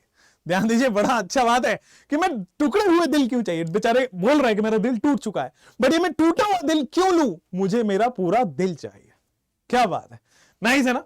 चलो भाई नेक्स्ट, बीच बीच में आपको ऐसा शायर मेरे अंदर से निकलता हुआ नजर आएगा। अब केटायन की बात करते हैं। आओ भाई, lithium plus, sodium plus, rubidium plus, caesium plus, लिनाकी। अच्छा पोटेशियम छोड़िए, कोई बात नहीं, जोड़ देते हैं। Lithium, sodium, potassium, rubidium and caesium. आओ भाई, सर जैसे जैसे साइज बढ़ेगा, अब देखो जैसे जैसे साइज बढ़ेगा आयनाइजेशन एनर्जी लो होगा। बहुत सही, तो इसका मतलब ये जल्दी से केटायन बनाएगा। Metals in the left of periodic table, ठीक है। दूसरा, एनाइन की, जैसे मान लो बेरिलियम +2, मैग्नीशियम +2, कैल्शियम +2, एस्ट्रोनशियम +2, इनकी बात करते हैं केटाइन की, तो नीचे जाने पे साइज बड़ा होगा, आयनाइजेशन एनर्जी कम होगा। नीचे जाने पे साइज बड़ा होगा, आयनाइजेशन एनर्जी कम होगा। बहुत शानदार, बहुत शानदार। नेक्स्ट, नॉन मेटल की बात करोगे तो सर अगर मैं बात करता हूं Cl क्लोरीन की, तो क्लोरीन ज्यादा अच्छा आयनायन बना पाएगा एज कंपेयर टू फ्लोरीन। याद है, electron affinity of third period is greater than second period, periodic table. Electron affinity of third period greater than second period, ClFbRi। बहुत सही। अगर मैं ऑक्सीजन फैमिली की बात करूं तो सल्फर, सेलेनियम, टेलुरियम, पोलोनियम और फिर ऑक्सीजन। ऑक्सीजन की एफिनिटी सबसे कम हो जाती है, हाँ या ना? ऑक्सीजन की एफिनिटी सबसे कम हो जाती है। अगर मैं एक और एग्जांपल लूं आपसे, फ्लोरीन और ऑक्सीजन और नाइट्रोजन, F- बनता है, O-2 बनता है, N-3 बनता है, कौन जल्दी बनेगा? अब देखो कौन जल्दी बनेगा। सो लेफ्ट से राइट जाओगे, देखो लेफ्ट से राइट जाओगे तो इलेक्ट्रोनेगेटिविटी बढ़ता है, लेफ्ट से राइट जाओगे तो इलेक्ट्रोनेगेटिविटी बढ़ेगा, अट्रैक्शन करने की टेंडेंसी बढ़ेगा, इलेक्ट्रॉन एफिनिटी भी बढ़ता है। लेफ्ट से राइट जाने पे इलेक्ट्रॉन एफिनिटी भी बढ़ता है, तो लेफ्ट से राइट जाओगे एफिनिटी बढ़ जाएगा। क्लियर हुआ? चलिए, तो sir conditions for formation of ionic bond के लिए एक जादू लिखाना चाहता हूं। Conditions for formation of ionic bond के लिए, वीटी सर का जादू ना आए तो मजा नहीं आता ना लेक्चर में। एक जादू के लिए बेटा, जादू ओपी इन द चैट, जादू के लिए जादू ओपी इन द चैट हो जाए, फिर हम आगे बढ़ते हैं कि मुझे कैसे पता चलेगा आयनिक बॉन्ड कब ज्यादा बनेगा। ओनली 3 कंडीशंस हैं। The condition number 1 is it should have low ionization energy. Condition number 1 is it should have low ionization energy. बहुत सही। Condition number 2 is it should have high electron affinity. Condition number 2 is it should have high electron affinity. Condition number 3 is high lattice energy. Condition number 3 is high lattice energy. Clear है ना? No doubt at all. Low ionisation हो गया, high electron affinity हो गया, high lattice energy हो गया। आगे बढ़ सकते हैं। तो दिस इज ऑल योर जादू, दिस इज ऑल योर जादू बेसिकली। चलो भाई, अब कंडीशंस वगैरह हो गई हैं। नेक्स्ट आपके पास चलते हैं कैलकुलेशन ऑफ लैटिस एनर्जी। मतलब आपके पास आएगा बॉर्न-हैबर साइकिल और फिर आएगा लैटिस एनर्जी की कंपैरिजन। अब लैटिस एनर्जी पे पहले मुझे जाना है। What is lattice energy? Call Shahid, एक सेकेंड, वीडियो में मैं हाँ, बस बस बस बस बस। सीरी जो है ना वो हो जाती है, सेंटी हो जाती है। किसी को कॉल करने को, अरे कॉलिंग दिस दैट, पूरा शहर कहाँ रहता है, किस मोहल्ले में रहता है, सब कॉल कर देगी।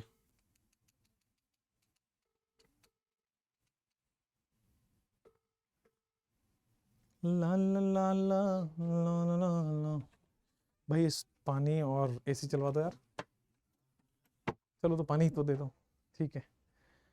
नेक्स्ट, अब आते हैं बच्चों आपके पास conditions of formation of ionic bond के बाद।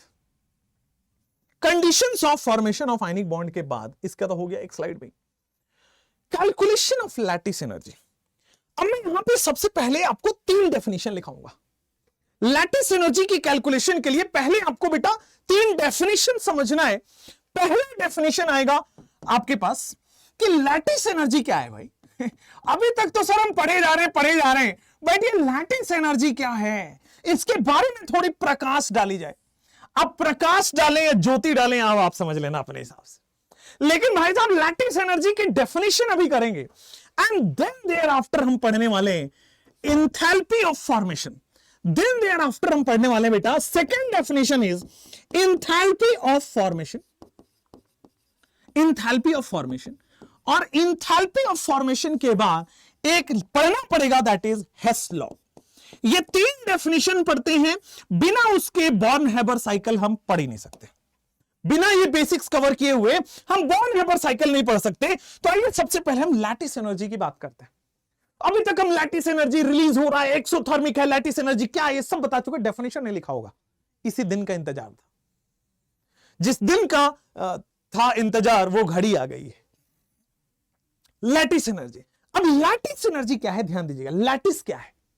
लैटिस का मतलब है, थोड़ा सा एक बार देखो, केटाइन उसके बगल में एनाइन, फिर केटाइन उसके बगल में एनाइन, फिर केटाइन उसके बगल में anion, then there is cation anion, फिर आपके पास आएगा cation A9, cation A9.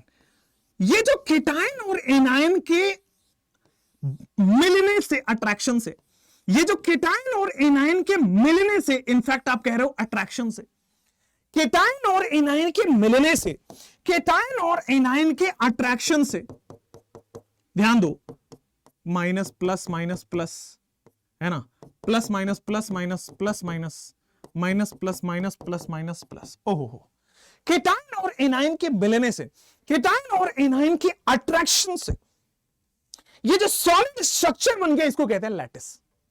Lattice क्या है? तो केटाइन और एनाइन के मिलने से ये जो सॉलिड स्ट्रक्चर आपके सामने खड़ा हो गया, this is known as lattice. जैसे केटाइन बनता है गैसियस, एनाइन बनता है gaseous, gaseous cation, gaseous anion आपस में अट्रैक्शन करते हैं और अट्रैक्शन करके एक सॉलिड स्ट्रक्चर फॉर्म होता है, इसको कहते हैं लैटिस। ठीक है, आ जाओ, लैटिस एनर्जी क्या होता है? Energy released. आपको समझ में आया एनर्जी रिलीज क्यों लिख रहे हैं? यस, क्योंकि अट्रैक्शन होता है।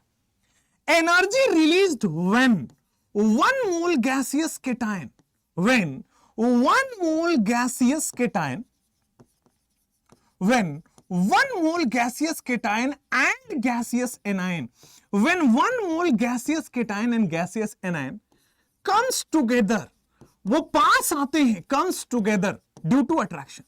पास क्यों आते हैं? क्योंकि सर अपोजिट चार्जेस हैं, अट्रैक्शन होगा।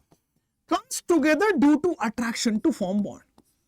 Energy released when 1 mole gaseous cation and gaseous anion comes together due to attraction to form bond। This is known as lattice। ठीक है ना, this is known as lattice energy। अब आते हैं sir, ये lattice energy अभी अभी आपने देखा था हर आयनिक बॉन्ड बनाने में तीसरा स्टेप।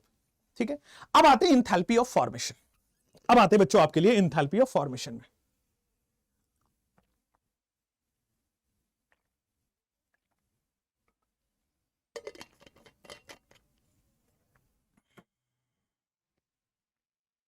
आ जाओ, इंथैल्पी ऑफ फॉर्मेशन क्या है?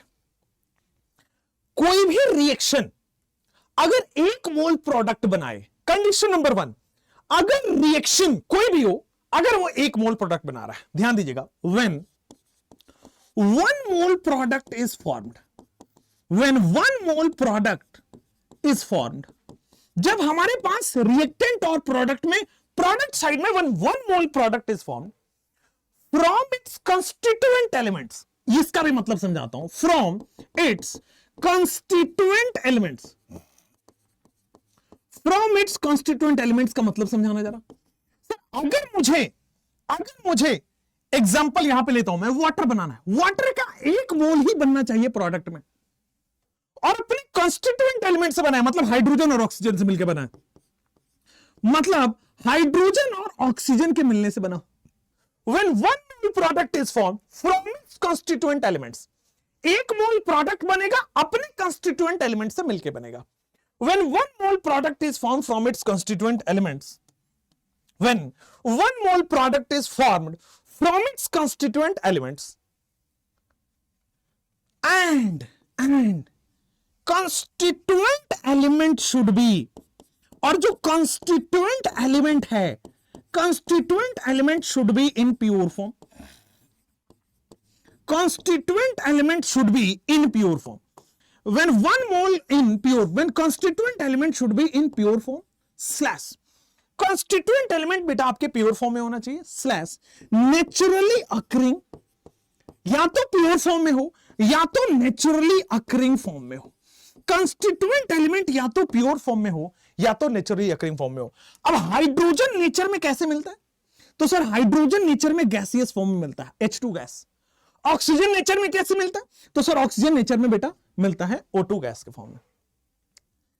इस रिएक्शन में जो एनर्जी रिलीज होगी that is known as enthalpy of formation. इस रिएक्शन में जो एनर्जी इन्वॉल्व होगी that is known as enthalpy of formation delta HF। Enthalpy of formation क्या है एक बार और समझेंगे। एंथैल्पी ऑफ फॉर्मेशन में एक रिएक्शन की रिलीज्ड एनर्जी है, एक रिएक्शन की एनर्जी है, बेसिकली एक रिएक्शन में इन्वॉल्व एनर्जी है। अब ये हो सकता है एंडोथर्मिक, हो सकता है एक्सोथर्मिक, अभी उस पर डिस्कशन लाएंगे, बट अभी समझिए कि एंथैल्पी ऑफ फॉर्मेशन एक रिएक्शन की एनर्जी है। अब ये रिएक्शन कैसी है उसके बारे में सुनिए। एक ऐसी रिएक्शन जिसमें 1 मोल प्रोडक्ट बन रहा हो, द प्रोडक्ट शुड बी 1 मोल। पहले आप ध्यान रखेंगे, एक ऐसा रिएक्शन जिसमें 1 मोल प्रोडक्ट बन रहा है, बहुत बढ़िया, लेकिन जो प्रोडक्ट बनेगा वो कॉन्स्टिट्यूएंट एलिमेंट से बनेगा, वो प्रोडक्ट जो बनेगा from its constituent elements. When 1 mole product is form from its constituent elements, लेकिन जो कॉन्स्टिट्यूएंट एलिमेंट है वो प्योर या नेचुरली अकरिंग फॉर्म में होना चाहिए। जो कॉन्स्टिट्यूएंट एलिमेंट है वो प्योर या नेचुरली अकरिंग फॉर्म में होना चाहिए। एक बार एक एग्जांपल के थ्रू फिर सुनना, पेन कॉपी छोड़ो, अभी इधर आओ। 1 मोल प्रोडक्ट मुझे बनाना है, CO2 प्रोडक्ट मुझे बनाना है 1 मोल। अब 1 मोल प्रोडक्ट मुझे कॉन्स्टिट्यूएंट एलिमेंट से बनना चाहिए, तो कार्बन प्लस O2 से बनना चाहिए। 1 मोल प्रोडक्ट 1 मोल प्रोडक्ट कॉन्स्टिट्यूएंट से बनना चाहिए, कार्बन प्लस O2 से बनना चाहिए। बेटा ऑक्सीजन नेचर में कैसे मिलता है? गैसियस फॉर्म में, शानदार। कार्बन नेचर में कैसे मिलता है बेटा? ग्रेफाइट के फॉर्म में। तो कार्बन नेचर में बेटा ग्रेफाइट के फॉर्म में मिलता है। कार्बन का नेचुरल फॉर्म इज ग्रेफाइट, शानदार। तो यहां पे जो रिएक्शन होगा, इस रिएक्शन की एनर्जी को हम हीट ऑफ फॉर्मेशन रिएक्शन कहते हैं। क्यों पढ़ा रहा हूं? क्योंकि बॉर्न-हेबर साइकिल में काम आएगा। अच्छा, अब जैसे मान लीजिए अगर मैं इसी रिएक्शन को कार्बन डायमंड कर दूं, सर कार्बन का दूसरा फॉर्म डायमंड है ना, और वो O2 से रिएक्शन करा देता हूं, तो क्या CO2 गैस बनेगा? नहीं। हाँ, ये रिएक्शन होगी, हाई टेम्परेचर हाई प्रेशर पर रिएक्शन होगी, बट इसमें जो एनर्जी इन्वॉल्व होगी वो डेल्टा HF नहीं होगी। इस रिएक्शन की एनर्जी अब डेल्टा HF नहीं होगी, क्योंकि delta HF naturally occurring state से बनने वाली रिएक्शन की ही एनर्जी होती है। क्लियर हुआ? पहली बात कि नेचुरली अकरिंग स्टेट से मिलने वाली एनर्जी ही डेल्टा HF होती है। ठीक है सर, अब यहां तक समझ गए, भूल जाइए। अब हेस लॉ पे आइए। What is Hess law? Hess law कहता है कि किसी भी रिएक्शन को सिंगल स्टेप में करो, मल्टीपल स्टेप में करो, ओवरऑल एनर्जी इज सेम। मान लीजिए कार्बन डाइऑक्साइड बनाना है, अब पहले आपने किया कार्बन से पहले कार्बन मोनोऑक्साइड बना दो, फिर कार्बन मोनोऑक्साइड से कार्बन डाइऑक्साइड बना दो। एक तरीका यह है कि 2 स्टेप पे बनाया, एक तरीका यह है कि कार्बन प्लस O2 करके CO2 बना दो। अब हेस लॉ का मानना है कि चाहे आप C से CO2 जो है वो 2 स्टेप में बनाओ, चाहे आप 1 स्टेप में बनाओ, एनर्जी दोनों में ही सेम लगेगी। कार्बन से कार्बन डाइऑक्साइड बनने की जो एनर्जी है वो फिक्स है। अब चाहे वो आप 1 स्टेप में करो, चाहे आप 2 स्टेप में करा लो, आपकी मर्जी है। This is Hess law. Hess law कहता है कि the energy of a reaction is constant. The energy of a reaction is constant. It doesn't depend on the step of a reaction. The energy of a reaction is constant whether it is carried out in 1 step or 2 step. यहां पे आइए, Hess law. The energy of a reaction is constant. The energy of a reaction is constant. The energy of a reaction is constant whether it is carried out in 1 step or 2 step. Whether it is carried out in 1 step or 2 step. बेटा या तो 1 step or 2 step. The energy of our reaction is constant whether it is carried out in 1 step or 2 step. Reaction की energy constant होगी, वो 1 step में हो या 2 step में हो, डजंट मैटर। हेस लॉ कहते हैं कि ओवरऑल एनर्जी सेम होती है। अब ये स्लाइड आपको बुरा लगा होगा पढ़ने में, बोरिंग लगा होगा, लेकिन बिना इसके बॉर्न-हेबर साइकिल नहीं हो सकता। आगे आते हैं बॉर्न-हेबर साइकिल पे। बॉर्न-हेबर साइकिल में NaCl का बना रहा हूं। बॉर्न-हेबर साइकिल क्यों बना रहे हैं? For determination of lattice energy. Born-Haber cycle से क्या होता है? बॉर्न-हेबर साइकिल आपको हेल्प करता है। Born Haber cycle helps to determine Born-Haber cycle helps to determine. Born-Haber cycle helps to determine. Born-Haber cycle helps to determine. Born-Haber cycle helps to determine. Born-Haber cycle helps to determine lattice energy of. Born-Haber cycle helps to determine lattice energy of ionic compound. Born Haber cycle helps to determine lattice energy of ionic compound. क्या हो रहा है भाई?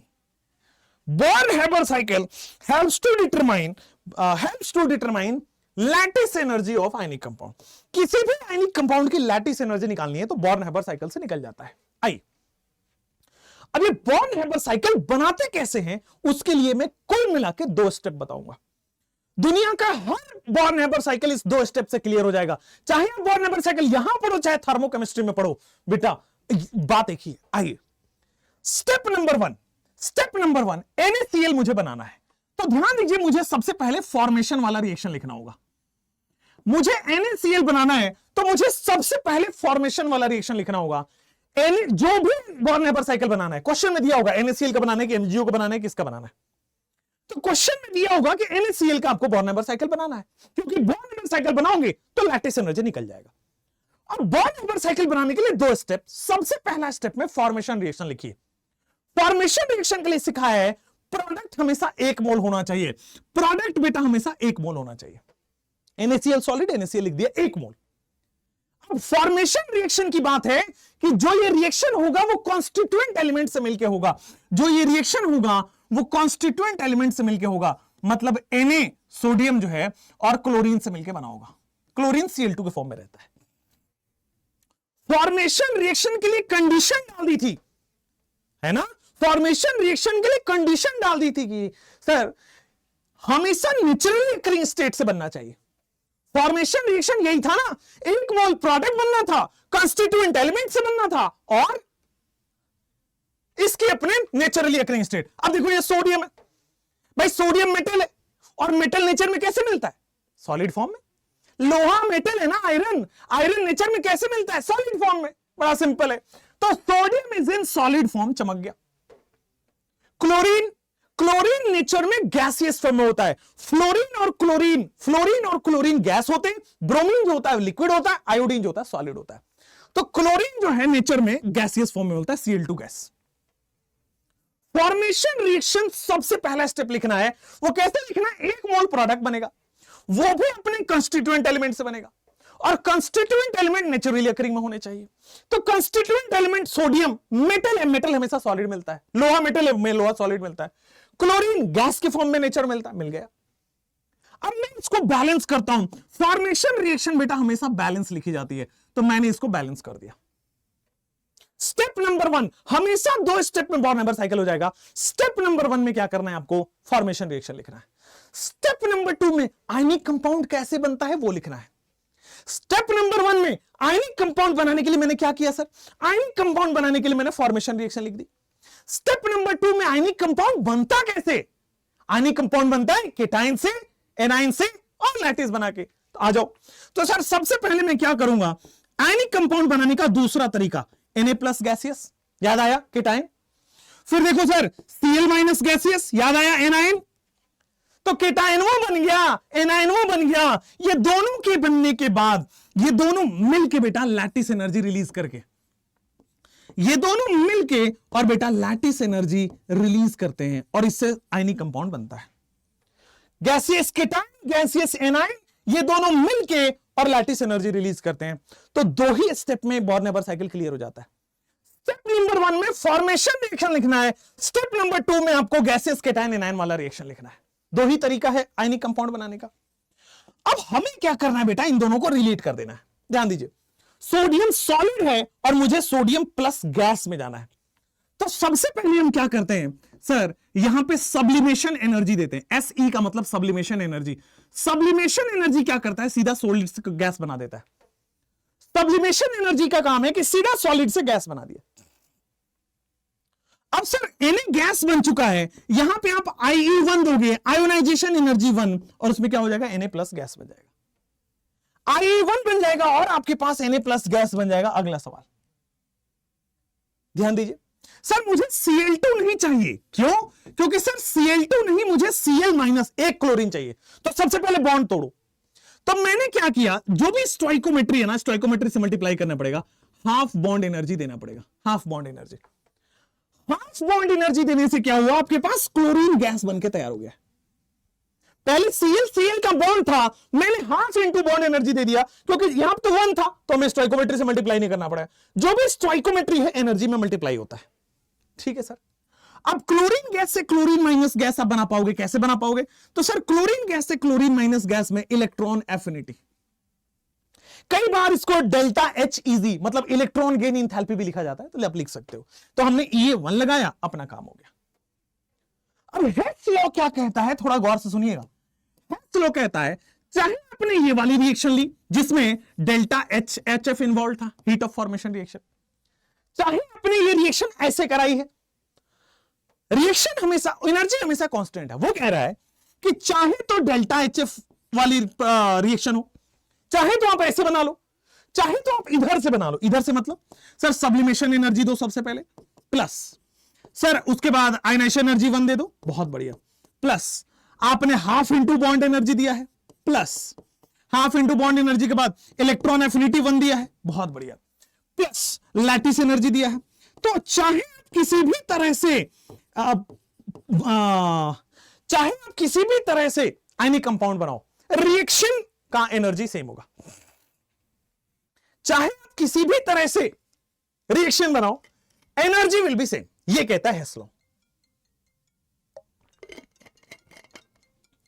चाहे आप किसी भी तरह से रिएक्शन का, चाहे आप किसी भी तरह से एनर्जी वो बनाओ, मतलब आयनिक रिएक्शन लिखो, रिएक्शन की एनर्जी सेम होगी। चाहे आप किसी भी तरह से आयनिक रिएक्शन लिखो, रिएक्शन की एनर्जी सेम होगी। अब ये पहली बार है, मैं अगेन जब दूसरी बार इसको अप्लाई कराता हूं ना, फिर बॉर्नहेबर और समझ में आता है। यहां तक आप नोट डाउन कर लिए होंगे। अब नेक्स्ट मैं आपको दिखाता हूं एमजीओ पर। अब ध्यान दो, केवल 2 स्टेप से निकलवा दूंगा, टेंशन ना लो। बॉर्नहेबर साइकिल केवल 2 स्टेप में। देखो, सबसे पहले फॉर्मेशन रिएक्शन लिख दो। तो यार सबसे पहले फॉर्मेशन रिएक्शन लिखने के लिए MgO सॉल्ट, ये 1 मोल प्रोडक्ट बनना चाहिए। प्रोडक्ट जो है वो कॉन्स्टिट्यूएंट एलिमेंट से मिलकर बनना चाहिए। प्रोडक्ट जो है बेटे वो कॉन्स्टिट्यूएंट एलिमेंट से मिलकर बनना चाहिए। बहुत बढ़िया, प्रोडक्ट कॉन्स्टिट्यूएंट एलिमेंट से मिलकर बन रहा है। एक और बात सर, प्रोडक्ट कॉन्स्टिट्यूएंट एलिमेंट से मिलकर बन रहा है। एक और बात, हमेशा नेचुरली अकरिंग स्टेट से मिलकर बनना चाहिए। जैसे मेटल है तो सर सॉलिड बनेगा, ऑक्सीजन है तो सर गैस बनेगा, मेटल है तो सर सॉलिड बनेगा, ऑक्सीजन है तो गैस बनेगा।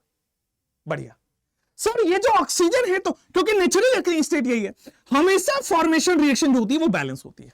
स्टेप नंबर 1 क्लियर हुआ। इसकी जो एनर्जी होगी वो हीट ऑफ फॉर्मेशन एनर्जी है, डेल्टा एचएफ।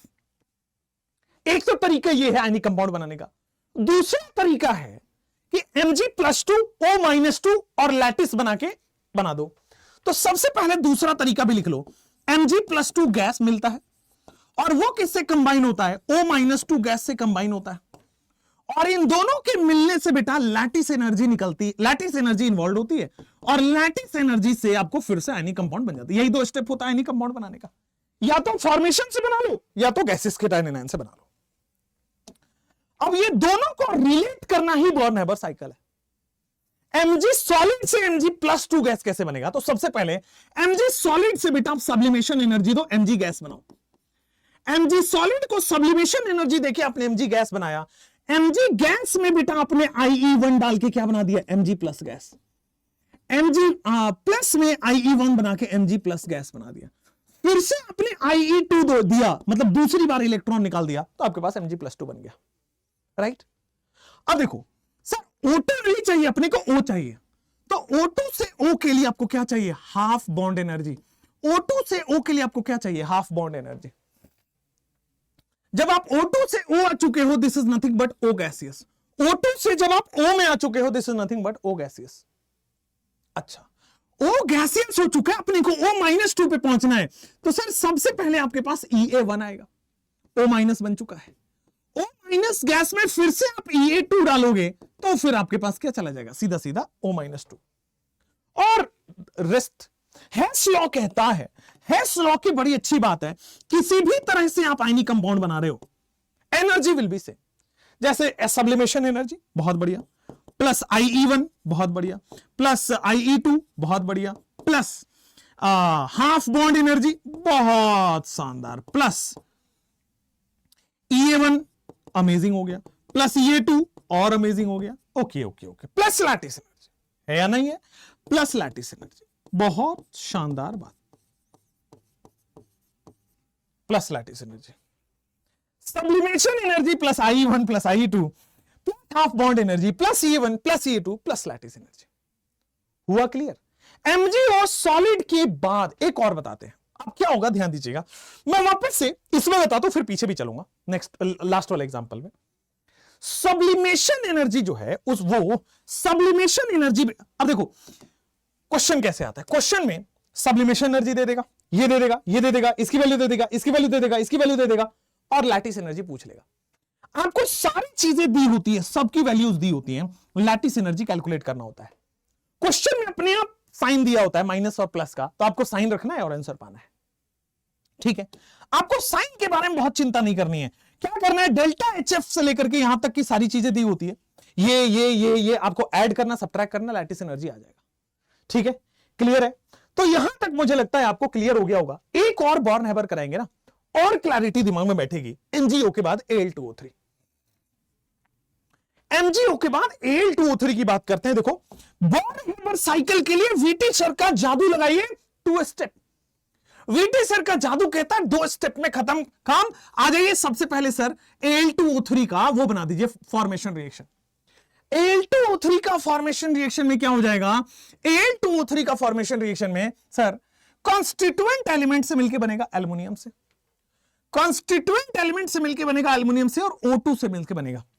कॉन्स्टिट्यूएंट एलिमेंट से यानी कि एल्युमिनियम से मिलकर बनेगा और O2 से मिलकर बनेगा। कॉन्स्टिट्यूएंट एटम उससे बनेगा एल्युमिनियम से और O2 से।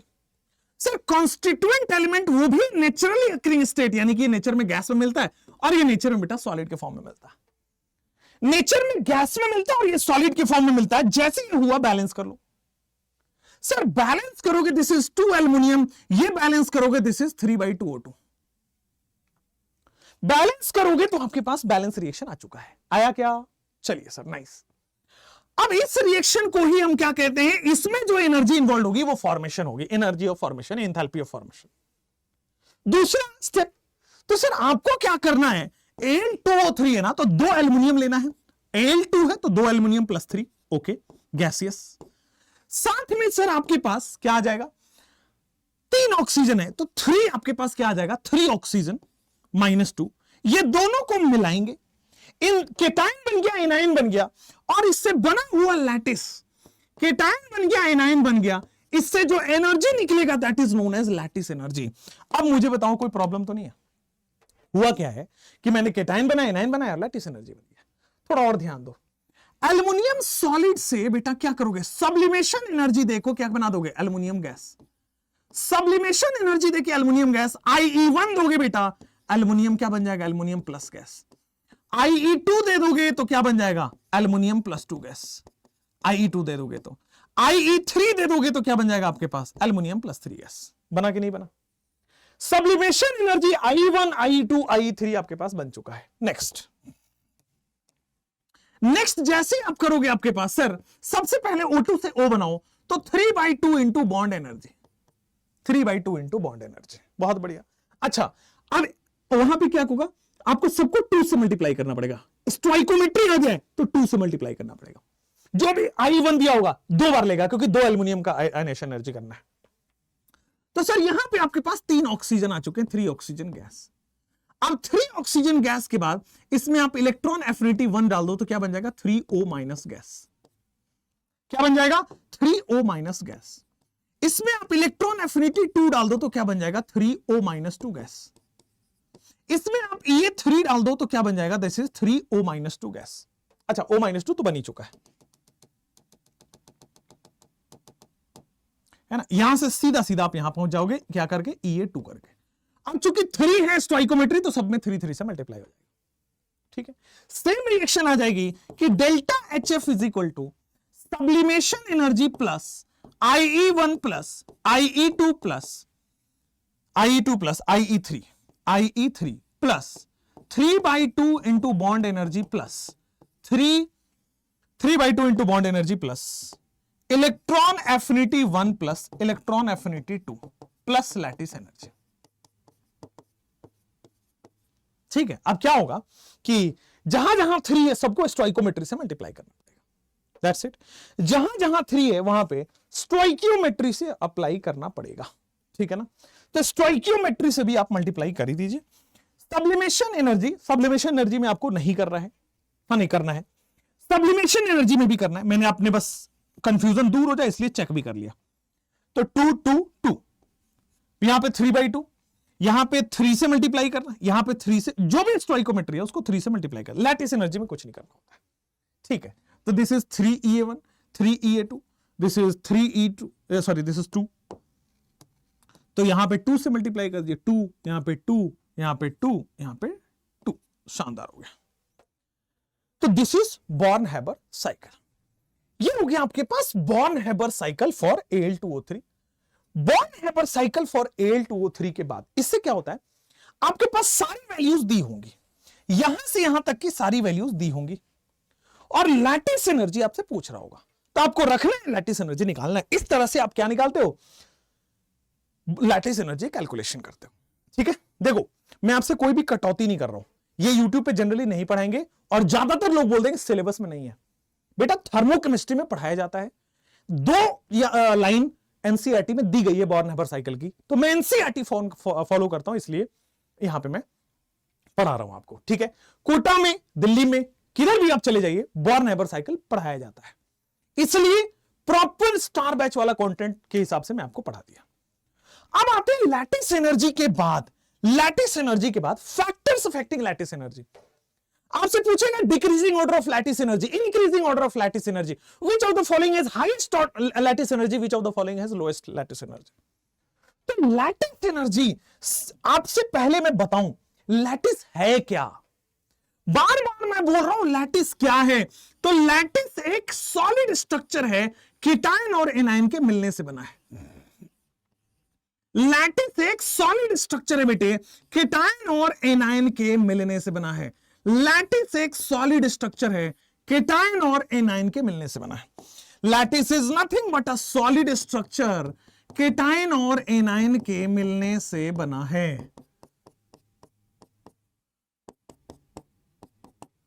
ये हो गया लैटिस। अब लैटिस में हो रहा है बेटा अट्रैक्शन। किसकी वजह से अट्रैक्शन हो रहा है, एक तो चार्ज की वजह से। अच्छा अब देखो, अगर छोटे होंगे, छोटे छोटे साइज होंगे, अट्रैक्शन ज्यादा होगा, क्योंकि छोटे साइज में चार्ज डेंसिटी ज्यादा होता है, ठीक है ना। स्मॉल साइज की वजह से चार्ज डेंसिटी बढ़ गया, क्योंकि चार्ज जो है ना वो छोटे एरिया में फैला हुआ है, तो चार्ज जो है वो कम फैला हुआ है, तो डेंसिटी ज्यादा है। Small size charge density is more. Small size की वजह से चार्ज डेंसिटी ज्यादा है, चार्ज डेंसिटी ज्यादा है तो अट्रैक्शन ज्यादा होगा, लैटिस एनर्जी ज्यादा है। फैक्टर्स अफेक्टिंग लैटिस एनर्जी में सर, लैटिस एनर्जी 2 चीजों की वजह से अफेक्ट होगा, आप ध्यान दो। तो लैटिस एनर्जी डिपेंड करेगा चार्ज ऑफ आयन पे, लैटिस एनर्जी डिपेंड करेगा चार्ज ऑफ आयन पे, फिर लैटिस एनर्जी डिपेंड करेगा साइज ऑफ आयन पे।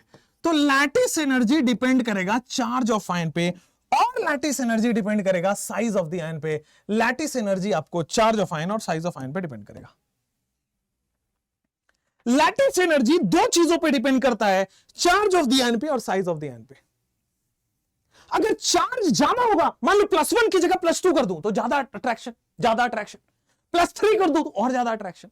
अच्छा, उसी तरह साइज छोटा रहेगा तो चार्ज की डेंसिटी बढ़ गई, अट्रैक्शन ज्यादा होगा। वही हो गया कि charge increases, charge of ion increases, charge of ion बढ़ेगा तो लैटिस एनर्जी बढ़ेगा, चार्ज ऑफ आयन बढ़ेगा तो that simply means lattice energy बढ़ेगा।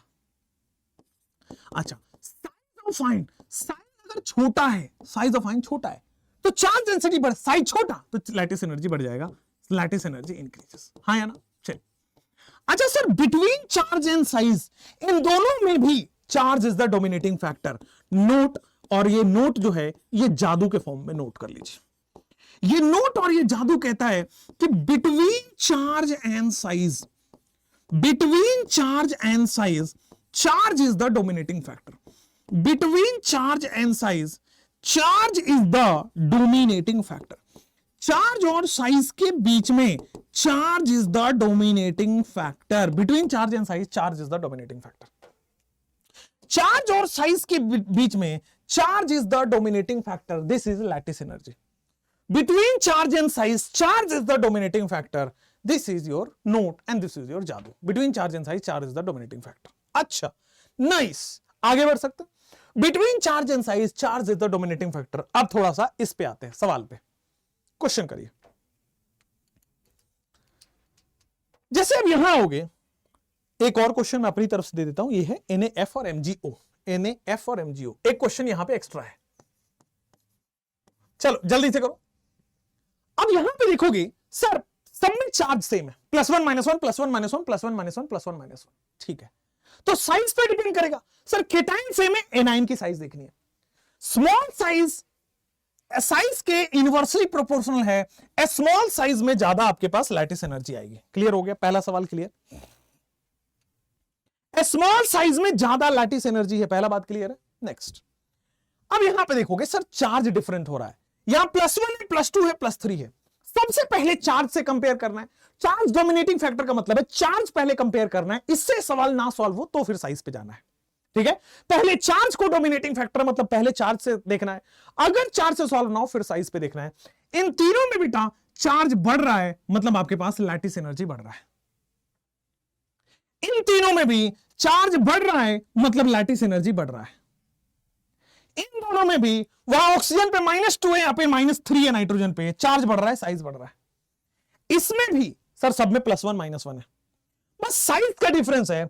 स्मॉल साइज चार्ज से अगर सॉल्व नहीं हुआ तो फिर साइज के inversely proportional lattice energy. Sir charge सब में सेम है, चार्ज से सॉल्व नहीं हो रहा, small size more lattice energy. Charge सब में सेम है, चार्ज नहीं हो पा रहा मतलब small size more lattice energy. All good. Next, यहां पे आइए. अब आते हैं प्रॉपर्टीज ऑफ आयनिक कंपाउंड. ये लैटिस एनर्जी का कंपैरिजन वाला सवाल कुछ इस तरह से ही आएगा. लैटिस एनर्जी के कंपैरिजन वाले सवाल बेटे कुछ इस तरीके से ही आएंगे. आइए, लैटिस एनर्जी के बाद अब आते हैं प्रॉपर्टीज ऑफ आयनिक कंपाउंड. अब देखो आयनिक कंपाउंड में अब एक तो प्रॉपर्टी है, फिर आपके पास सॉल्युबिलिटी है और फिर आपके पास फजांस रूल है. तो मैं आज प्रॉपर्टी करा देता हूं और लास्ट प्रॉपर्टी में सॉल्युबिलिटी कराऊंगा. सॉल्युबिलिटी स्टार्ट करूंगा कल. ठीक है, तो आज मैं कुछ पहली 2-3 प्रॉपर्टीज लिखवा देता हूं. सबसे पहला प्रॉपर्टी है फिजिकल स्टेट. आइए, प्रॉपर्टीज ऑफ आयनिक कंपाउंड में द फर्स्ट प्रॉपर्टी जो हम आयनिक कंपाउंड के डिस्कस करेंगे वो आएगा physical state. First property of ionic compound जो आने वाला है वो आएगा बेटा फिजिकल स्टेट. आयनिक कंपाउंड का फिजिकल स्टेट कैसा होता है? आयनिक कंपाउंड को फिजिकल फॉर्म में कैसे देखोगे? जैसे पेन को फिजिकल स्टेट का मतलब है पेन कैसा दिखता है, this is physical state. Ionic compound कैसा दिखता है? तो यार मैंने कम से कम आज से कल के लास्ट लेक्चर से लेकर के अभी तक में 100 बार बोल चुका हूं, जितने भी आयनिक कंपाउंड बनवा रहा हूं सबके ब्रैकेट में सॉलिड लिख रहा हूं. याद करो. यस, तो दुनिया के हर एक ionic compound, all ionic compounds are solid in nature. All ionic compound, जितने भी आयनिक कंपाउंड्स हैं, all ionic compounds are solid in nature.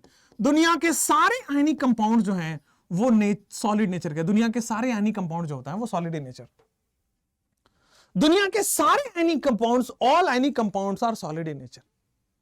Physical state, all ionic compounds are solid in nature and have crystalline structure. ये भी लिख लीजिए कि sir crystalline structure का क्या मतलब है. आइए समझाता हूं. क्रिस्टलाइन स्ट्रक्चर का मतलब है वेल अरेंज्ड एटम्स. इतना ही समझिए, सॉलिड स्टेट में आपको पढ़ाया जाएगा और, बट यहां पे क्रिस्टलाइन स्ट्रक्चर का मतलब होता है well arranged order of atoms. Well arranged order of atoms in lattice. Lattice के अंदर अरेंजमेंट ऑफ जो एटम्स है वो बहुत फाइन है. ठीक है, all ionic compounds are solid in nature and have crystalline. तो देखोगे तो यहां पे वेल अरेंज्ड है मतलब जितने केटाइन है, केटाइन के बगल में एनाइन आ रहा है, एनाइन के बगल में केटाइन आ रहा है, प्रॉपरली अरेंज्ड मैनर में. ठीक है, लैटिस का मतलब ये हो गया, क्रिस्टलाइन लैटिस का मतलब हो गया they have crystalline lattice, crystalline structure and exist in lattice form. And इसमें और जोड़ लीजिए and exist in lattice form. एक तो सॉलिड इन नेचर होगा and have crystalline structure and exist in lattice form. थोड़ा सा और इसको वेल अरेंज्ड करते हैं. Well arranged form of cation and A9. Well arranged form of cation and A9, ये रहा आपके पास लैटिस. ठीक है, थोड़ा सा मैं छोटा बड़ा बना रहा हूं, बट ठीक है, आप समझ लीजिए कि यही वेल अरेंज फॉर्म है और यही है बेटा लैटिस, कोई दिक्कत नहीं है। नेक्स्ट, हाँ, अब आते हैं next point is melting point and boiling point. Second point जो आएगा वो आएगा MP and BP. Melting point और बॉइलिंग पॉइंट में क्या लिखना है, आइए समझते हैं। सबसे पहला हमने पढ़ा है फिजिकल स्टेट, फिर हम पढ़ रहे हैं बेटा मेल्टिंग और बॉइलिंग पॉइंट। मेल्टिंग और बॉइलिंग पॉइंट में आयनिक कंपाउंड सॉलिड होते हैं और स्ट्रॉन्ग बॉन्ड बनाते हैं, therefore high melting and boiling point. All ionic compounds are solid in nature, all ionic compounds are solid in nature. सारे के सारे आयनिक कंपाउंड जो होते हैं ना, all ionic compounds are solid in nature, all ionic compounds are solid in nature, all ionic compounds are solid in nature and have strong electrostatic force of attraction, and have strong electrostatic force of attraction। इसमें बहुत strong क्योंकि charges है और charges के बीच में electrostatic force of attraction लगता है। हाँ, स्ट्रॉन्ग लगता है, strong electrostatic force of attraction. सारे सॉलिड है और strong electrostatic force of attraction होता है and hence very strong lattice, और उसी की वजह से वेरी स्ट्रॉन्ग लैटिस बन जाता है इसका। Very strong lattice which is difficult to break, जिसको तोड़ना बहुत मुश्किल है, which is difficult to break. ठीक है बेटे, जिसको तोड़ना बहुत मुश्किल है, which is difficult to break, and hence they have high melting and boiling point, and hence they have high MP and BP, and hence they have high MP and BP, and hence they have high melting point and boiling point, and hence they have high melting point and boiling point। melting point और boiling point हो गया। next, melting point और boiling point high होगा, इतना समझाना था। क्यों high होगा? सॉलिड है, स्ट्रॉन्ग इलेक्ट्रोस्टैटिक फोर्स है, क्रिस्टलाइन बहुत स्ट्रॉन्ग लैटिस बन जाएगा, तोड़ना आसान नहीं होगा, तो हाई मेल्टिंग और बॉइलिंग पॉइंट देना पड़ेगा, तब जाके टूटेगा। नेक्स्ट पे आ जाते हैं कुछ थर्ड में, 2 के बाद थर्ड में आ जाते हैं। थर्ड में आपके पास आएगा कि सर कंडक्टिविटी, ठीक है ना, थर्ड में आ जाएगा आपके पास कंडक्टिविटी। अब देखिए, अगर सॉलिड स्टेट की बात है, कंडक्टिविटी, अगर सॉलिड स्टेट की बात है तो दे आर सॉलिड स्टेट की बात है, that means they are highly conductive, ठीक है ना। आयनिक कंपाउंड नहीं, कंडक्टिव कम है। Ionic compounds are less conductive. Ionic compound जो है वो कंडक्टिव कम है। Ionic compounds are less conductive in solid state. Ionic compounds are less conductive in solid state because ionic compounds are less conductive in solid state, क्योंकि because ions are not free to move, because ions are not free to move, क्योंकि ions जो है वो free to move नहीं है। Ions are less conductive in solid state because ions are not free to move. Next, ions are less conductive in solid state because ions are not free to move, ठीक है। फिर देखो, ionic compounds are more conductive, या फिर सीधा लिखो, ionic compounds are highly conductive, है ना, इन मोल्टेन या एक्वस स्टेट। क्यों भाई? सर मोल्टेन या एक्वस में क्या होता है कि आयन सब मूव कर सकते हैं, उनको मीडियम मिल गया। आई मीन मोल्टेन या एक्वस स्टेट हाईली कंडक्टिव है because ions can freely move, ions can freely move in the medium. Ions जो है वो मीडियम में बेटा फ्रीली मूव करते हैं, ions are free to move in the medium. Ionic compounds are highly conductive in nature.